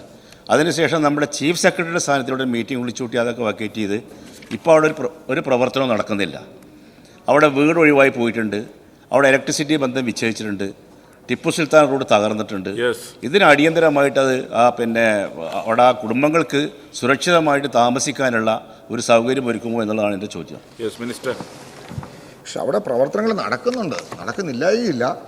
അവിടെ 219 ലക്ഷം രൂപയുടെ പ്രവർത്തനം നടക്കുന്നുണ്ട്. 2,19,00,000 രൂപയുടെ പ്രവർത്തനം വള്ളിക്കുന്ന് നിയോജകമണ്ഡലത്തിൽ നടക്കുന്നുണ്ട്. അത് ഈ പറഞ്ഞതിന് പ്രകാരം പൂർണ്ണമാകാൻ കഴിയുന്ന സ്ഥിതി ഒരുപക്ഷെ ഉണ്ടാവില്ല. അപ്പോൾ അവിടെ ചില പ്രശ്നങ്ങളൊക്കെ ഉണ്ടായിരുന്നത് ചീഫ് സെക്രട്ടറിയുടെ നേതൃത്വത്തിൽ ആലോചിച്ച് പരിഹരിക്കപ്പെട്ടിരിക്കുന്ന സാഹചര്യത്തിൽ ഇനി ആ കാര്യത്തെക്കുറിച്ച് എന്ത് ചെയ്യാം എന്നുള്ളതിനെക്കുറിച്ച് നമുക്കൊന്ന് കാര്യമായിട്ട് ആലോചിക്കാം. CH കുഞ്ഞമ്പു. സർ, എൻ്റെ മണ്ഡലത്തിലെ ബേക്കൽ, കേടൂർ, ചെമ്പിരിക്ക, തൃക്കണ്ണാട് ക്ഷേത്രത്തിൻ്റെ മുൻവശം അവിടങ്ങളിലെല്ലാം തന്നെ കഴിഞ്ഞ 2-3 വർഷക്കാലമായി തുടർച്ചയായി കടലാക്രമണമാണ്. KSTP റോഡിൻ്റെ അതിര് വരെ ഈ കടലാക്രമണം വന്ന് ഭൂമി കര അങ്ങ് എടുത്ത് കൊണ്ടുപോയി. അടുത്തൊരു കടലാക്രമണത്തോടുകൂടി KSTP റോഡ് തന്നെ ഇല്ലാതാകുന്ന സ്ഥിതിയാണ് ഇവിടെ വരാൻ പോകുന്നത്. അടിയന്തരമായും അവിടുത്തെ ഈ കടലാക്രമണ പ്രതിരോധ പ്രവർത്തനം നടത്തിയില്ലെങ്കിൽ വലിയ ഒരു ദുരന്തം അവിടെ ഉണ്ടാവാൻ സാധ്യതയുണ്ട്. അതുകൊണ്ട് ബഹുമാനപ്പെട്ട മന്ത്രി അവിടെ ആവശ്യമായ നടപടി സ്വീകരിക്കുമോ? തീർച്ചയായിട്ടും അത് പരിശോധിക്കാം. അവിടുത്തെ രീതി അത്ര രൂക്ഷമാണ് എന്ന് പറയുന്ന സാഹചര്യത്തിൽ അത് പ്രത്യേകമായി അന്വേഷിക്കാനായിട്ട് ആവശ്യമായ നിർദ്ദേശം കൊടുക്കാം. ശ്രീ കെ ആൻസ്ലാൻ. സാർ, എൻ്റെ മണ്ഡലത്തിലെ പൊഴിയൂർ കൊല്ലങ്കോട് ഹോട്ട്സ്പോട്ടിൽ 2ാം സ്ഥാനത്ത് നിശ്ചയിച്ചതാണ്. അവിടെ വലിയ തോതിലുള്ള കടലാക്രമണം രൂക്ഷമാകുകയാണ്. കിഫ്ബി പദ്ധതിയുമായി ബന്ധപ്പെട്ടുകൊണ്ട് ഒരു 63 കോടി രൂപയുടെ സീവാളിൻ്റെ ഒരു പദ്ധതി വെച്ച് അതിൽ കിക്ക്, KRFE, അതുപോലെ തന്നെ CWD ഈ വകുപ്പുകൾ വ്യത്യസ്തമായി വലിയ തോതിൽ അത് വലിച്ചു നീട്ടിക്കൊണ്ടു പോവുകയാണ്. ഒരു സംയുക്ത യോഗം വിളിച്ച് അടിയന്തരമായ പദ്ധതി നടപ്പാക്കുവാൻ ഇടപെടും. മിനിസ്റ്റർ. കൊല്ലങ്കോട് NCCR റിപ്പോർട്ട് ലഭ്യമായിട്ടുണ്ട്. അതിൻ്റെ അടിസ്ഥാനത്തിൽ DPR തയ്യാറാക്കി നമുക്ക് സമർപ്പിക്കുന്നതിന് ആവശ്യമായ നടപടികൾ സ്വീകരിച്ചു വരികയാണ്. അത് 51 കോടി രൂപയാണ് എൻ്റെ പ്രപ്പോസൽ. അത് വളരെ പെട്ടെന്ന് തന്നെ ആദ്യഘട്ടത്തിൽ തന്നെ അത്തരം കാര്യങ്ങൾ നടത്തുന്നതിന് ആവശ്യമായിട്ടുള്ള നടപടികൾ സ്വീകരിക്കുന്നതാണ്. ശ്രീ രമേശ് ചെന്നിത്തല. സാർ, ഈ കടലാക്രമണം ഒരു വലിയ പ്രശ്നമാണ്. ഇന്നലെ സബ്മിഷനായിട്ട് ഞാൻ ഉന്നയിച്ചതാണ്. സാർ, ഇപ്പം ജിയോ ബാഗുകൾ വെച്ചാണ് താൽക്കാലികമായി ഈ കടലാക്രമണം തടയാൻ ശ്രമിക്കുന്നത്. പക്ഷെ ഒരു ഘട്ടം കഴിഞ്ഞാൽ ആ ജിയോ ബാഗ് മുഴുവൻ ഇല്ലാതാവുകയാണ്. സാർ, വേൾഡ് ബാങ്ക് സംസ്ഥാന ഗവൺമെൻറ്റിന് സാമ്പത്തിക പരാധീനത ഉള്ളതുകൊണ്ട് പല പ്രവർത്തനങ്ങളും ബുദ്ധിമുട്ടാണ്. സോ വേൾഡ് ബാങ്കിൻ്റെ സ്റ്റഡി കഴിഞ്ഞിട്ടുള്ള സ്പോട്ടുകളിൽ വേൾഡ് ബാങ്കിൻ്റെ അനുമതി തേടി അവിടെ ടെട്രോപാഡോ അല്ലെങ്കിൽ കടൽഭിത്തിയോ നിർമ്മിക്കാനുള്ള നടപടി സ്വീകരിക്കുമോ? എൻ്റെ നിയോജകമണ്ഡലത്തിലെ ആറാട്ടുപുഴ തൃക്കങ്ങ് ബഹുമാനപ്പെട്ട മന്ത്രിക്ക് അറിയാവുന്ന ഏറ്റവും വൾണറബിളായിട്ടുള്ള 2 പഞ്ചായത്തുകളാണ്. അപ്പോൾ അവിടെ ആ നടപടി സ്വീകരിക്കാൻ ബഹുമാനപ്പെട്ട മന്ത്രി ശ്രദ്ധിക്കുമോ? എന്തെല്ലാം നടപടികൾ സ്വീകരിക്കും? തീർച്ചയായിട്ടും അക്കാര്യങ്ങൾ വളരെ ഗൗരവപൂർവ്വമായിട്ട് തന്നെ ശ്രദ്ധിക്കാം. അതിന് ആവശ്യമായ കാര്യങ്ങൾ നമ്മൾ നീക്കിയിട്ടുണ്ട്. അത് ലഭ്യമാകണം. അതിനുവേണ്ടിയുള്ള പരിശ്രമത്തിലാണ് ഗവൺമെൻറ് ഉള്ളത്. ഏറ്റവും കൂടുതൽ ഇത്തരം കാര്യങ്ങൾ നടത്തപ്പെടുന്ന ഒരു സ്ഥലവും കൂടിയാണ് ഹരിപ്പാട് നിയോജകമണ്ഡലം. ഹരിപ്പാട് ഇപ്പോൾ തന്നെ നിരവധിയായ പദ്ധതികൾ അവിടെ ഇപ്പോൾ നടന്നു വരുന്നുണ്ട്. എങ്കിലും ഈ പോരായ്മകൾ അവിടെ അവശേഷിക്കുന്നു എന്നുള്ളത് ഏറ്റവും രൂക്ഷമായ കടലാക്രമണം നേരിടുന്ന ഒരു പ്രദേശമായതുകൊണ്ടാണ്. അതിന് തീർച്ചയായിട്ടും പ്രയോറിറ്റി കൊടുക്കാം. ഇപ്പറഞ്ഞ സാമ്പത്തിക ലഭ്യത ഉറപ്പുവരുത്താൻ കഴിയുന്ന സാഹചര്യം കൂടി ചിന്തിച്ചുകൊണ്ട് കുറേ കൂടി മെച്ചപ്പെട്ട രീതിയിൽ ആ പ്രവർത്തനം മുന്നോട്ട് കൊണ്ടുപോകുന്നതിന് വേണ്ടി ആവശ്യമായ നടപടി കൈക്കൊള്ളുന്നതാണ്. ചോദ്യം നമ്പർ 363 ശ്രീ അനൂപ് ജേക്കബ്, ബഹുമാനപ്പെട്ട പട്ടികജാതി പട്ടികവർഗ പിന്നോക്ക വിഭാഗക്ഷേമ വകുപ്പ് മന്ത്രി. മിനിസ്റ്റർ.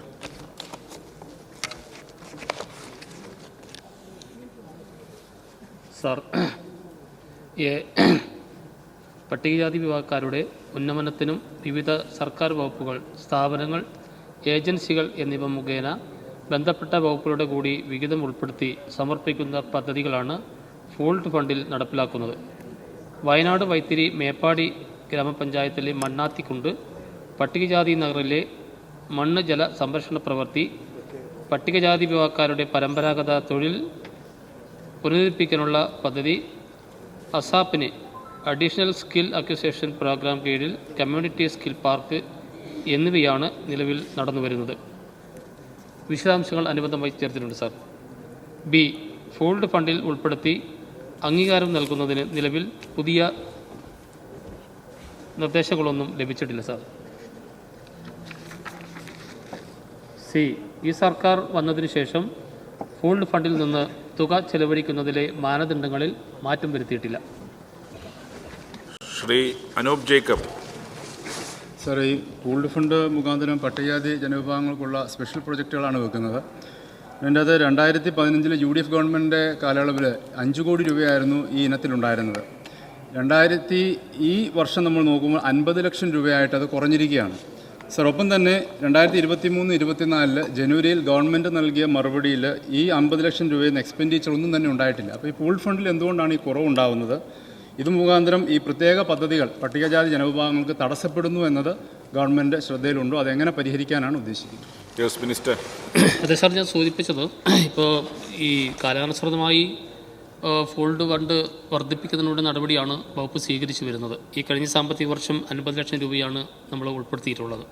പക്ഷേ നേരത്തെ സൂചിപ്പിച്ച പോലെ ആവശ്യാനുസരണം മറ്റ് ലൈൻ ഡിപ്പാർട്ട്മെൻറ്റുമായി ബന്ധപ്പെട്ടുകൊണ്ട് നമുക്ക് പദ്ധതികൾ ലഭിക്കുന്നില്ല. അപ്പോൾ ആ ഒരു സ്ഥിതിവിശേഷം നിലനിൽക്കുന്നുണ്ട്. അപ്പോൾ ആ കാര്യങ്ങൾ പരിഹരിക്കുന്നതിന് വേണ്ടിയിട്ട് പദ്ധതി ആവിഷ്കരിക്കുന്ന സമയത്ത് പ്ലാനിങ്ങുമായി ബന്ധപ്പെട്ടുകൊണ്ട് ആ കാര്യങ്ങൾ ക്രമീകരിക്കുന്നതിന് വേണ്ടിയിട്ട് വകുപ്പ് പരിശോധിക്കുന്നത്. Second question. സാറേ, ഈ പട്ടികജാതി വിദ്യാർത്ഥികൾക്ക് വിദേശ പഠനത്തിനായിട്ടുള്ള ധനസഹായം അത് തടസ്സപ്പെട്ട് കിടക്കുന്നതായിട്ട് കാണാൻ കഴിയുന്നുണ്ട്. ഒപ്പം തന്നെ തൊഴിൽ തേടി പോകുന്നവർക്ക് 1 ലക്ഷം രൂപ വരെ 2 ഗഡുക്കളായിട്ട് നൽകുന്നതാണ്. അതും ഇപ്പോൾ ലഭിക്കുന്നില്ല. അതിന് വലിയ കാലതാമസം, വലിയ കുടിശ്ശിക ഉണ്ടാകുന്നുണ്ട്. എൻ്റെ അടുത്ത് കഴിഞ്ഞ ദിവസം ഒരു വ്യക്തി ഇതുമായി ബന്ധപ്പെട്ട് വരികയും എറണാകുളത്ത് പട്ടികജാതി ഓഫീസറുമായിട്ട് സംസാരിച്ചപ്പോൾ അതിൻ്റെ ഫണ്ടിൻ്റെ അപര്യാപ്തത മൂലമായിരിക്കാം അതിപ്പോൾ കിട്ടാൻ വലിയ കാലതാമസം ഉണ്ടാകുന്നു. അപ്പോൾ ഈ വിദേശത്ത് ജോലി സംബന്ധമായി പോകുന്ന വ്യക്തികൾക്ക് നൽകുന്ന 1 ലക്ഷം രൂപ അത് കാലതാമസമില്ലാതെ കൊടുക്കാനും ഒപ്പം തന്നെ പഠനത്തിനായി പോകുന്ന വിദ്യാർത്ഥികൾക്കായിട്ടുള്ള ഈ ധനസഹായം അത് വേഗതയിൽ എത്തിക്കുവാനുള്ള നടപടി സ്വീകരിക്കുന്നു. സാർ, ഇവിടെ മെമ്പർ സൂചിപ്പിച്ച കാര്യങ്ങൾ ശരിയാണ്. അപ്പോൾ വിദേശത്ത് പഠിപ്പിക്കുന്നതിനും അവിടെ ജോലി ലഭിക്കുന്നതിനും വേണ്ടിയിട്ട് 1 ലക്ഷം, അതേപോലെ തന്നെ പട്ടിക വർഗ വിഭാഗക്കാർക്ക് 25 ലക്ഷം രൂപ ഇങ്ങനെയുള്ള പദ്ധതി നടപ്പാക്കി വരുന്നുണ്ട്. പക്ഷേ ആ ഫണ്ട് വിതരണം ചെയ്യുന്നതിന് ചെറിയ കാലതാമസം ഉണ്ടായിട്ടുണ്ട്. ആ കാലതാമസം ഒഴിവാക്കുന്നതിന് വേണ്ടിയിട്ടുള്ള നടപടി വേഗത്തിലാക്കുന്നതിന് വേണ്ടിയിട്ട് കഴിഞ്ഞ ചോദ്യത്തിന് ഞാനിവിടെ മറുപടി പറഞ്ഞിരുന്നു. ആ കാര്യങ്ങളും വളരെ വേഗത്തിൽ തന്നെ ഇടപെട്ട് പരിഹരിക്കുന്നതിന് വേണ്ടിയുള്ള ഒരു നടപടി സ്വീകരിക്കും. ശ്രീ മോൻസ് ജോസഫ്. സർ, ബഹുമാനപ്പെട്ട മന്ത്രിയുടെ മറുപടിയിൽ ഈ പൂൾഡ് ഫണ്ട് തുക കുറഞ്ഞു വരുന്നതിനെക്കുറിച്ച് അങ്ങ് പറഞ്ഞു. പദ്ധതികൾ ലഭിക്കാത്തത് കൊണ്ടാണ് ആസൂത്രണം ചെയ്യുന്ന സമയത്ത് ഇക്കാര്യങ്ങൾ ആലോചിക്കാമെന്ന് പറഞ്ഞു. സാർ, എൻ്റെ ചോദ്യം, നിലവിൽ നമ്മുടെ പട്ടികജാതി വിഭാഗത്തിൽപ്പെട്ട കുട്ടികളുടെ സ്കോളർഷിപ്പുമായി ബന്ധപ്പെട്ടുള്ള ഒരുപാട് അതുപോലെ വിവിധ ആനുകൂല്യങ്ങൾ ഇതൊന്നും സമയത്ത് കൊടുക്കാൻ പറ്റാത്തത് കൊണ്ട് വളരെയേറെ വിദ്യാർത്ഥികൾ വിഷമിക്കുകയാണ്. അതുപോലെ തന്നെ ചികിത്സാ സഹായം നമ്മൾ വളരെ പ്രതീക്ഷയോടുകൂടിയാണ് ബഹുമാനപ്പെട്ട മന്ത്രിക്ക് MLA-മാർ ഉൾപ്പെടെ കത്ത് വെച്ച് അപേക്ഷ തരുന്നത്. നേരത്തെയാണ് കൃത്യമായിട്ട് കിട്ടുമായിരുന്നു. ഇപ്പോൾ സാർ വർഷങ്ങളുടെ കുടിശ്ശിക ഇക്കാര്യത്തിലാണ്. ദീർഘനാളായിട്ട് നമ്മുടെ ജില്ലാ ഓഫീസുകളിലൊന്നും പണം വരുന്നില്ല. അപ്പോൾ അതുകൊണ്ട് ചികിത്സാ സഹായത്തിൻ്റെ കാര്യത്തിൽ പാവപ്പെട്ട രോഗികളായ പട്ടികജാതിക്കാരുടെയും പഠിക്കാനുള്ള കാര്യത്തിൽ വിദ്യാർത്ഥികളുടെയും കാര്യത്തിൽ ഇന്ന് അനുഭവിക്കുന്ന ഈ സമയത്ത് തുക കിട്ടാത്ത വിഷയം പരിഹരിക്കാൻ നടപടി സ്വീകരിക്കും. Yes minister. അതാണ് സാർ, ഞാൻ സൂചിപ്പിച്ച് കഴിഞ്ഞു. ഞാനിപ്പോൾ ഈ കാര്യങ്ങൾ ഞാൻ പറഞ്ഞതിൽ ചെറിയ ഒരു പ്രയാസം നേരിടുന്നുണ്ടോ എന്നുള്ള കാര്യം സൂചിപ്പിച്ചിരുന്നു. ആ കാര്യങ്ങൾ തീർച്ചയായിട്ടും വളരെ പെട്ടെന്ന് തന്നെ നമുക്ക് വേഗത്തിലാക്കാനുള്ള നടപടി മന്ത്രി നിലയ്ക്ക് സ്വീകരിക്കും. Shri PJ Joseph. Sir, ST ഭൂരിപക്ഷ മേഖലകളിലേക്ക് റോഡുകൾ നിർമ്മിക്കുന്നതിന് കോർപ്പസ് ഫണ്ട് വിനിയോഗിക്കുന്നുണ്ട്. തൊടുപുഴ നിയമമണ്ഡലത്തിലെ ഉടുമ്പന്നൂർ പഞ്ചായത്തിലെ ഉപ്പുകുന്ന് വലിയമാവ് റോഡ് ഗതാഗത യോഗ്യമാക്കുന്നതിന് ഈ കോർപ്പസ് ഫണ്ട് വിനിയോഗിക്കുന്നു. അതെ സാറേ, നമ്മളിപ്പോൾ കോർപ്പസ് ഫണ്ടിലാണ് നമ്മൾ ഈ പദ്ധതികളുടെ ഈ ചില പോരായ്മകൾ പരിഹരിക്കുന്നത് കോർപ്പസ് ഫണ്ട് ഉപയോഗിച്ചുകൊണ്ടാണ്. അപ്പോൾ ആ കോർപ്പസ് ഫണ്ടുകൾ തയ്യാറാക്കുന്നത് ഇപ്പോൾ 25 ലക്ഷം രൂപ വരെയുള്ള പദ്ധതികൾക്കൂടെ ഉള്ള അംഗീകാരം കൊടുക്കുന്നത് ജില്ലാതലത്തിലുള്ള വർക്കിംഗ് ഗ്രൂപ്പാണ്. 25 ലക്ഷത്തിന് മുകളിലുള്ള പദ്ധതികൾ സംസ്ഥാന വർക്കിംഗ് ഗ്രൂപ്പിലാണ് അത് പരിശോധിച്ച് അംഗീകാരം നൽകുന്നത്.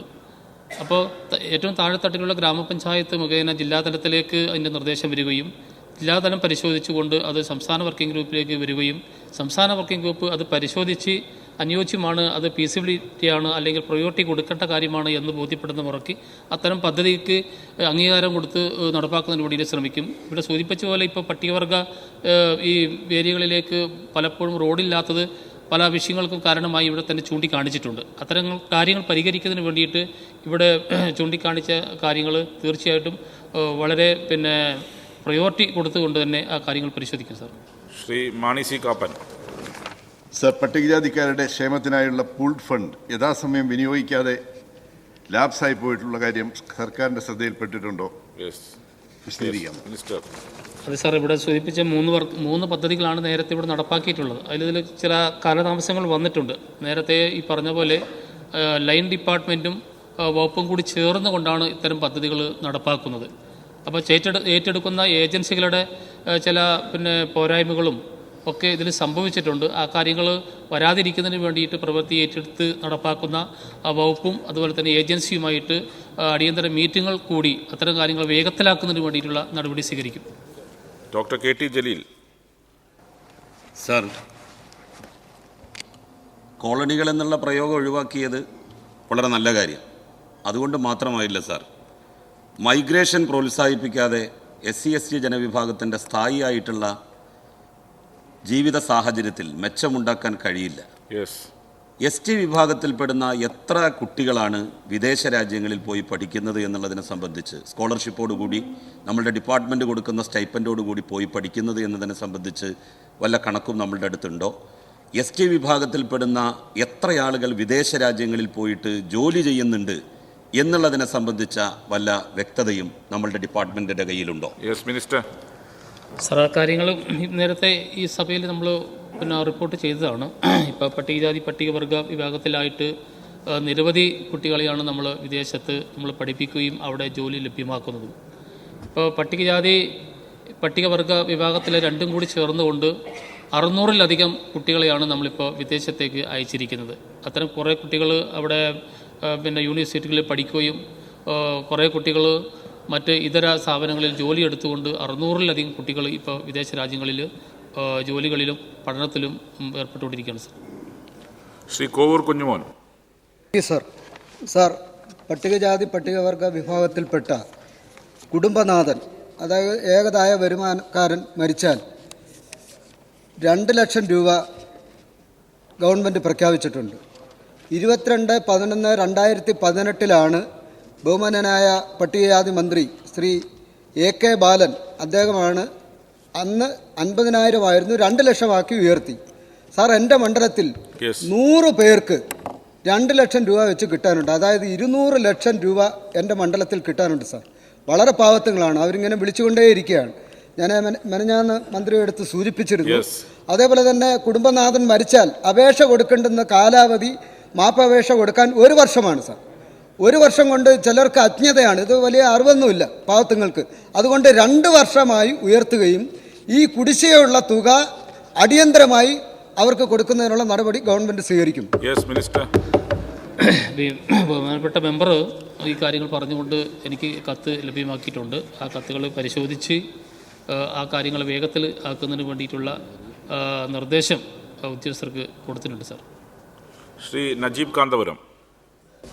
പട്ടികജാതി വിഭാഗങ്ങൾക്ക് അനുവദിക്കപ്പെടുന്ന തുക വിനിയോഗിക്കുന്ന കാര്യത്തിൽ ഏറ്റവും പിറകിൽ നിൽക്കുന്ന ഒരു സംസ്ഥാനമായി നമ്മൾ മാറുകയാണ്.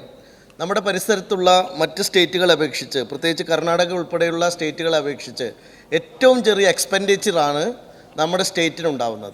എന്തുകൊണ്ടാണ് ഇങ്ങനെ എക്സ്പെൻഡിച്ചർ കുറയുന്നത്? ഇത് തടയാൻ നമുക്ക് പരമാവധി ധനവിനിയോഗം നടക്കുന്നതിന് വേണ്ടി എന്ത് നടപടിയാണ് സർക്കാർ ഉദ്ദേശിക്കുന്നത്? സാർ, ഇപ്പോൾ ഈ പട്ടികജാതി പട്ടികവർഗ പദ്ധതികൾ ഈ പറഞ്ഞ പോലെ കുറേയൊക്കെ ലാപ്സാകുന്നുണ്ട് എന്നുള്ള കാര്യം ശരിയാണ്. ഇപ്പോൾ നമ്മൾ ഏറ്റവും കൂടുതൽ ഫണ്ട് നമ്മൾ അലോട്ട് ചെയ്യുന്നത് ലോക്കൽ ബോഡിക്കാണ്. ഗ്രാമപഞ്ചായത്തുകൾക്കും ബ്ലോക്ക് പഞ്ചായത്തുകൾക്കും ജില്ലാ പഞ്ചായത്തുകൾക്കും നമ്മൾ ഫണ്ട് ലഭ്യമാക്കി വരുന്നുണ്ട്. പക്ഷേ അതൊക്കെ തന്നെ സമയബന്ധിതമായി ലോക്കൽ ബോഡികൾ പദ്ധതികൾ ആവിഷ്കരിച്ച് നടപ്പാക്കാത്തതും കാലതാമസം നേരിടുന്നതും ഫണ്ടിന് ചെലവഴിക്കുന്ന കാര്യത്തിൽ കുറവ് വരുന്നുണ്ട് എന്നുള്ള കാര്യം ശരിയാണ്. അതേപോലെ തന്നെ ഞാൻ നേരത്തെ സൂചിപ്പിച്ച പോലെ തന്നെ പല പദ്ധതികളും മറ്റ് നമ്മുടെ അക്രഡിറ്റ് ഏജൻസികൾ മുഖാന്തരമാണ് പല പദ്ധതികളും നടപ്പാക്കുന്നത്. അപ്പോൾ ആ അക്രഡിറ്റ് ഏജൻസികൾ സമയബന്ധിതമായിട്ട് ഈ പദ്ധതി പൂർത്തിയാക്കാത്തതും ഈ ഫണ്ട് ലാപ്സാവുന്നതിന് കാരണമാകുന്നുണ്ട്. അപ്പോൾ ആ കാര്യങ്ങൾ ശ്രദ്ധയിൽപ്പെട്ടിട്ടുണ്ട്. വളരെ അടിയന്തരമായി അത്തരം കാര്യങ്ങൾക്ക് നിർദ്ദേശം കൊടുക്കുന്നതിന് വേണ്ടിയിട്ടും അക്രഡിറ്റ് ഏജൻസികളുടെ യോഗം വിളിച്ച് ചേർത്ത് അവർക്ക് കർശന നിർദ്ദേശം കൊടുക്കുന്നതിന് വേണ്ടിയിട്ടുള്ള ഒരു ഇടപെടൽ നടത്തും sir. Shri A Prabhakaran. Sir, life mission പദ്ധതി പ്രകാരം എത്ര പട്ടികജാതി കുടുംബങ്ങളെ ലിസ്റ്റിൽ ഉൾപ്പെടുത്തി? അതിലെത്ര വീടുകളുടെ പണി പൂർത്തിയാക്കി? ഈ ഇനത്തിൽ പട്ടികജാതി വികസന വകുപ്പിൽ നിന്നും കേന്ദ്ര സർക്കാരിൽ നിന്നും വിവിധ ധനകാര്യ സ്ഥാപനങ്ങളിൽ നിന്നും എത്ര തുക വീതം ചെലവഴിച്ചു, എത്ര കിട്ടി, എത്ര ചെലവഴിച്ചു വിശദീകരിക്കാം? സാർ, ഈ വിഭാഗത്തിന് ഇപ്പം നമ്മൾ ഭവന നിർമ്മാണം ലഭ്യമാക്കുന്നത് ലൈഫ് മിഷൻ പദ്ധതി മുഖേനയാണ് സാർ നടപ്പാക്കുന്നത്. അപ്പോൾ അതുകൊണ്ട് തന്നെ അതിൻ്റെ കണക്ക് ലൈഫ് മിഷൻ പദ്ധതി പ്രകാരം 1,95,934 കുടുംബങ്ങളെ ഭവനരഹിത ലിസ്റ്റിലും 87,836 കുടുംബങ്ങളെ ഭൂരഹിത ലിസ്റ്റിലും ഉൾപ്പെടുത്തിയിട്ടുണ്ട് സാർ. ഇപ്പോൾ ശരാശരി 1,139.30 കോടി രൂപ നമ്മൾ ലൈഫ് മിഷന് വേണ്ടിയിട്ട് നമ്മളിപ്പോൾ കൈമാറിയിട്ടുണ്ട് sir. Shri TP Ramakrishnan. Sir, പട്ടികജാതി കുടുംബങ്ങളുടെ സംരക്ഷണത്തിനും പട്ടികജാതി നഗർ പരിഷ്കരിക്കുന്നതിനും നിരവധി പദ്ധതികൾ സർക്കാർ ആവിഷ്കരിച്ച് നടപ്പിലാക്കി വരുന്നുണ്ട്. സർ, ഈ പദ്ധതികളെല്ലാം ഏറ്റെടുത്തിട്ടുള്ള ഏജൻസികൾ സമയബന്ധിതമായി കൃത്യമായി ഈ ഉത്തരവാദിത്തം നിറവേറ്റുന്നില്ല. പല പ്രവർത്തനങ്ങളും നടക്കാതെ വരുമ്പോൾ നേരത്തെ ബഹുമാനപ്പെട്ട മന്ത്രി ചൂണ്ടിക്കാണിച്ചതുപോലെ കോർപ്പസ് ഫണ്ട് ഉപയോഗിക്കേണ്ടി വരികയാണ്. ഉദ്യോഗസ്ഥന്മാരുടെ ഇടപെടലും വളരെ പരിതാപകരമാണ്. ഈ കാര്യങ്ങളെല്ലാം സമഗ്രമായ പരിശോധനയ്ക്ക് വിധേയമാക്കി ഇപ്പോൾ പ്രഖ്യാപിച്ച് തുടങ്ങിയിട്ടുള്ള പദ്ധതികളെല്ലാം സമയബന്ധിതമായി പൂർത്തീകരിക്കുന്നതിനുള്ള നടപടി സ്വീകരിക്കുമോ? Yes minister. അത് ശരിയാണ് സാർ, ചൂണ്ടിക്കാണിച്ച കാര്യം ശരിയാണ്. അപ്പോൾ ഈ ഏജൻസികളാണ് അധികം പദ്ധതികളും ഏറ്റെടുക്കുന്നത്. കോർപ്പസ് ഫണ്ടിലുള്ള പദ്ധതികളായാലും അതേപോലെ തന്നെ നമ്മുടെ അംബേദ്കർ ഗ്രാമപദ്ധതി ആയാലും ഏജൻസികളാണ് ഏറ്റെടുക്കുന്നത്. ആ ഏജൻസികൾ വലിയ രീതിയിലുള്ള കാലതാമസം ഉണ്ടാക്കുന്നു എന്നുള്ളത് വസ്തുതയാണ് സാർ. അപ്പം അതുകൊണ്ടാണ് ഞാൻ പറഞ്ഞത്, അത്തരം ഏജൻസികളുടെ യോഗം കൃത്യമായി വിളിച്ച് ചേർത്തുകൊണ്ട് ഒരു കർശന നിർദ്ദേശം കൊടുക്കുകയും അത് ജില്ലാ അടിസ്ഥാനത്തിലും സ്റ്റേറ്റ് അടിസ്ഥാനത്തിലും ഒരു ശക്തമായിട്ടുള്ള ഒരു അവലോകനം ഇടയ്ക്കിടയ്ക്ക് നടത്തിക്കൊണ്ട് ശക്തമായിട്ടുള്ള മോണിറ്ററിംഗ് നടത്തിക്കൊണ്ട് ഈ പദ്ധതികൾ വേഗത്തിലാക്കുന്നതിന് വേണ്ടിയിട്ടുള്ള ഒരു രൂപരേഖയാണ് ഇപ്പോൾ നടത്താൻ ഉദ്ദേശിക്കുന്നത്. ശ്രീ പി ടി റഹീം. ഏജൻസികൾക്ക് വർക്ക് കൊടുക്കുന്നത് കൊണ്ടാണ് ഈ പ്രയാസം നേരിടുന്നത്. അവർക്കാണെങ്കിൽ 20% അഡ്വാൻസ് കൊടുക്കുന്നുണ്ട് എന്നാണ് ഞാൻ മനസ്സിലാക്കുന്നത്. അപ്പോൾ ഇവരെ ഒഴിവാക്കിയിട്ട് LSCയുടെ ഈ കാര്യം ഏൽപ്പിക്കാൻ തയ്യാറായാൽ ഈ കാര്യത്തിൽ പെട്ടെന്ന് നടക്കും എന്നാണ് ഞങ്ങളൊക്കെ മനസ്സിലാക്കുന്നത്. അത് നടപടി സ്വീകരിക്കുന്നു. അതെ സാർ, ഇപ്പോൾ നമ്മൾ അവസാനമായിട്ട് ഇറക്കിയ ഉത്തരവിൽ ആ കാര്യങ്ങൾ സൂചിപ്പിച്ചിട്ടുണ്ട്. Accredit agency or local body എന്ന നിലയ്ക്ക് നമ്മൾ പുതിയ ഉത്തരവ് നമ്മൾ ഇറക്കിയിട്ടുണ്ട്. അത്തരം കാര്യങ്ങൾ മണ്ഡലാടിസ്ഥാനത്തിൽ ബഹുമാനപ്പെട്ട MLA-മാർക്ക് പരിശോധിക്കാവുന്നതാണ് സാർ. യെസ്. ചോദ്യം നമ്പർ 364 ശ്രീ വി ശശി, ബഹുമാനപ്പെട്ട പട്ടികജാതി പട്ടികവർഗ പിന്നോക്ക വിഭാഗക്ഷേമ വകുപ്പ് മന്ത്രി. Yes minister. ഉത്തരം ടേബിൾ ചെയ്താൽ മതി, സ്ക്രീനിലുള്ളതാണ്. സാർ ഒരെണ്ണം വായിക്കാം സാർ. സാർ, എ, ഭൂരഹിതരായിട്ടുള്ള പട്ടികജാതി കുടുംബങ്ങൾക്ക് ഭവന നിർമ്മാണത്തിനായി ഭൂമി വാങ്ങുന്നതിന് ഭൂരഹിത പുനരധിവാസ പദ്ധതി പട്ടികജാതി വികസന വകുപ്പ് നടപ്പിലാക്കി വരുന്നു. പ്രസ്തുത പദ്ധതി പ്രകാരം ലൈഫ് മിഷൻ ഗുണഭോക്തൃ ലിസ്റ്റിൽ ഉൾപ്പെട്ടിട്ടുള്ള ഭൂരഹിതരായിട്ടുള്ള ഗുണഭോക്താക്കൾക്ക് ഗ്രാമപഞ്ചായത്ത് പരിധിയിൽ കുറഞ്ഞത് 5 സെൻറ്റ് ഭൂമി വാങ്ങുന്നതിനായി 3,75,000 രൂപയും നഗരസഭാ കോർപ്പറേഷൻ പരിധിയിൽ കുറഞ്ഞത് 3 സെൻറ്റ് ഭൂമി വാങ്ങുന്നതിനായി യഥാക്രമം 4,50,000 രൂപയും ധനസഹായം അനുവദിച്ചു വരുന്നു. 2017-18 സാമ്പത്തിക വർഷം മുതൽ പ്രസ്തുത പദ്ധതിയിൽ ഉൾപ്പെടുത്തി 26,882 കുടുംബങ്ങൾക്ക് ഭൂമി വാങ്ങുന്നതിന് ധനസഹായം അനുവദിച്ചിട്ടുണ്ട്. കൂടാതെ ലൈഫ് മിഷൻ 3ാം ഘട്ടത്തിൽ ഉൾപ്പെടുത്തിയതും ഭവന നിർമ്മാണത്തിനായി ഭൂമി വാങ്ങുന്നതിന് നടപടി സ്വീകരിച്ചിട്ടുണ്ട് സാർ. ബാക്കി ശ്രീ വി ശശി. സാർ, സ്വന്തമായി വീടും ഭൂമിയും ഇല്ലാത്ത പട്ടികജാതി കുടുംബങ്ങളുടെ വിവരങ്ങൾ ഡിപ്പാർട്ട്മെൻറ്റ് ശേഖരിച്ചിട്ടുണ്ടോ? ഉണ്ടെങ്കിൽ അവരിൽ എത്ര കുടുംബങ്ങൾക്ക് ഭൂമിയും വീടും നൽകാൻ കഴിഞ്ഞു എന്ന് വ്യക്തമാക്കാം. സാർ, ഞാൻ നേരത്തെ സൂചിപ്പിച്ചു, നമ്മളിപ്പം ഈ ഭൂമിയും ഈ വീടും അതുപോലെ തന്നെ ലൈഫ് പദ്ധതിയിലാണ് നമ്മൾ നടപ്പാക്കിക്കൊണ്ടിരിക്കുന്നത്. അപ്പോൾ ഒന്നാമത്തെ കാറ്റഗറിയിൽ നമ്മൾ നടപ്പാക്കുന്നത് വീടില്ലാത്തവർക്ക് വീട് ലഭ്യമാക്കുകയും അതേസമയത്ത് 2ാം ഘട്ടത്തിൽ നമുക്ക് ഭൂമിയുണ്ട് വീടില്ല എന്നുള്ള കാറ്റഗറിയിൽ വീട് ലഭ്യമാക്കുകയും സ്ഥലവും വീടും ഇല്ലെങ്കിൽ നമ്മളത് സ്ഥലവും വീടും ലഭ്യമാക്കുന്ന രീതിയിലാണ് ലൈഫ് മിഷൻ മുഖാന്തരം നമ്മൾ പദ്ധതി നടപ്പാക്കി വരുന്നത്. സാർ, ലൈഫ് മിഷൻ ലിസ്റ്റിൽപ്പെട്ട ഭൂരഹിതർ 87,836 പേരാണ്.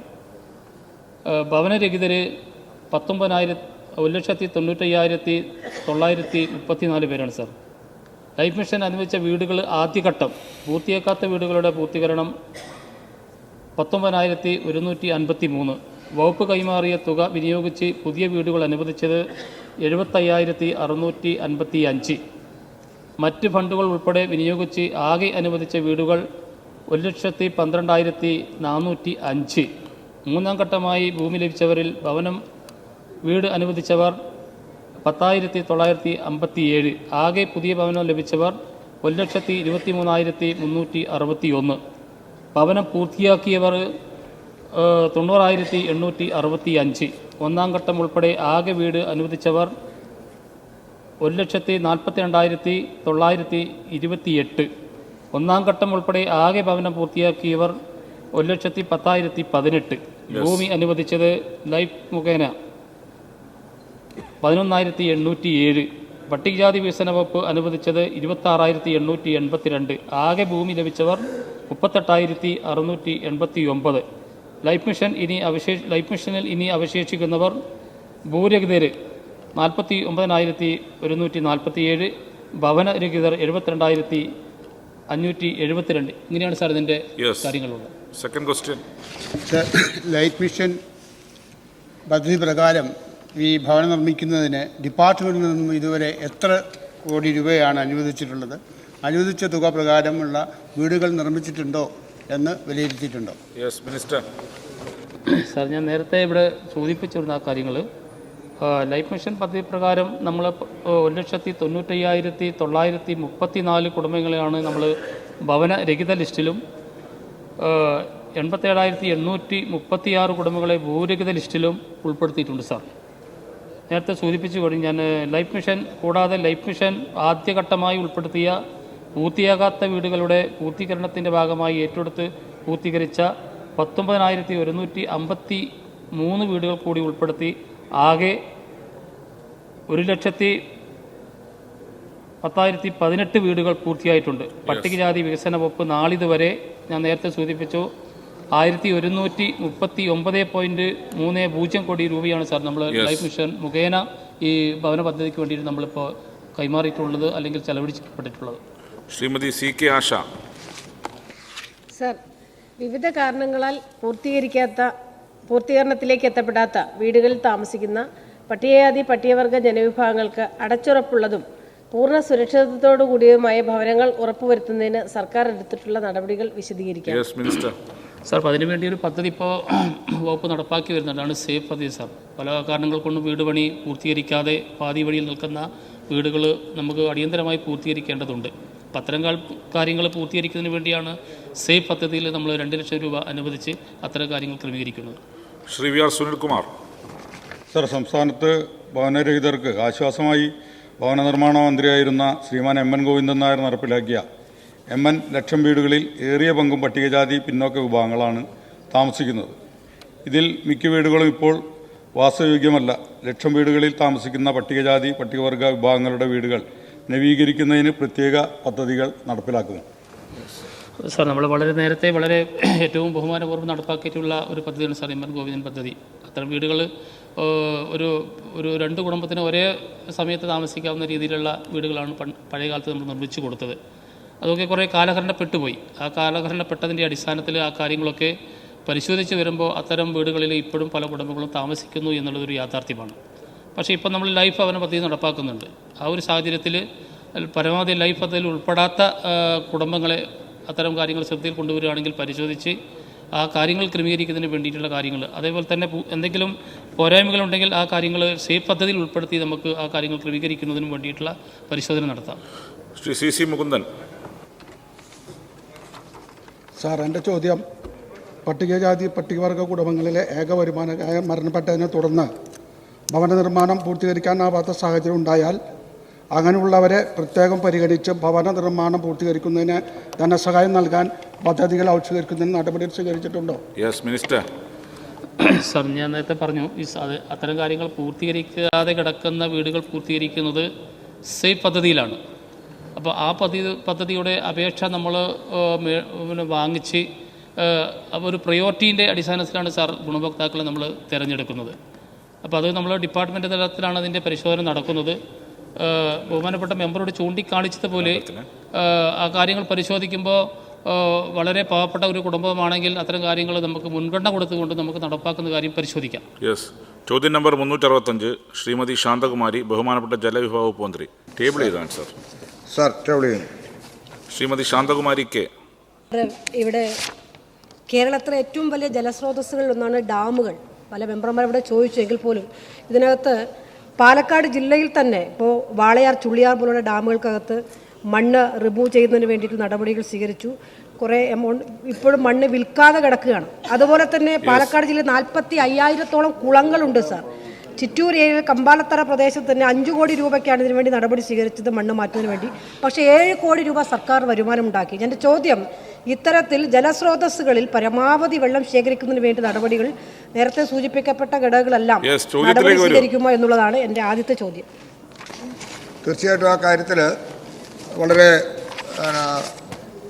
അനുയോജ്യമായൊരു നടപടി നമുക്ക് സ്വീകരിക്കാം. ഇപ്പം തന്നെ ഡാമുകളിൽ നമുക്ക് ജലസംഭരണം വർദ്ധിപ്പിക്കുന്നതിന് ആവശ്യമായ നടപടികൾ സ്വീകരിക്കുന്നുണ്ട്.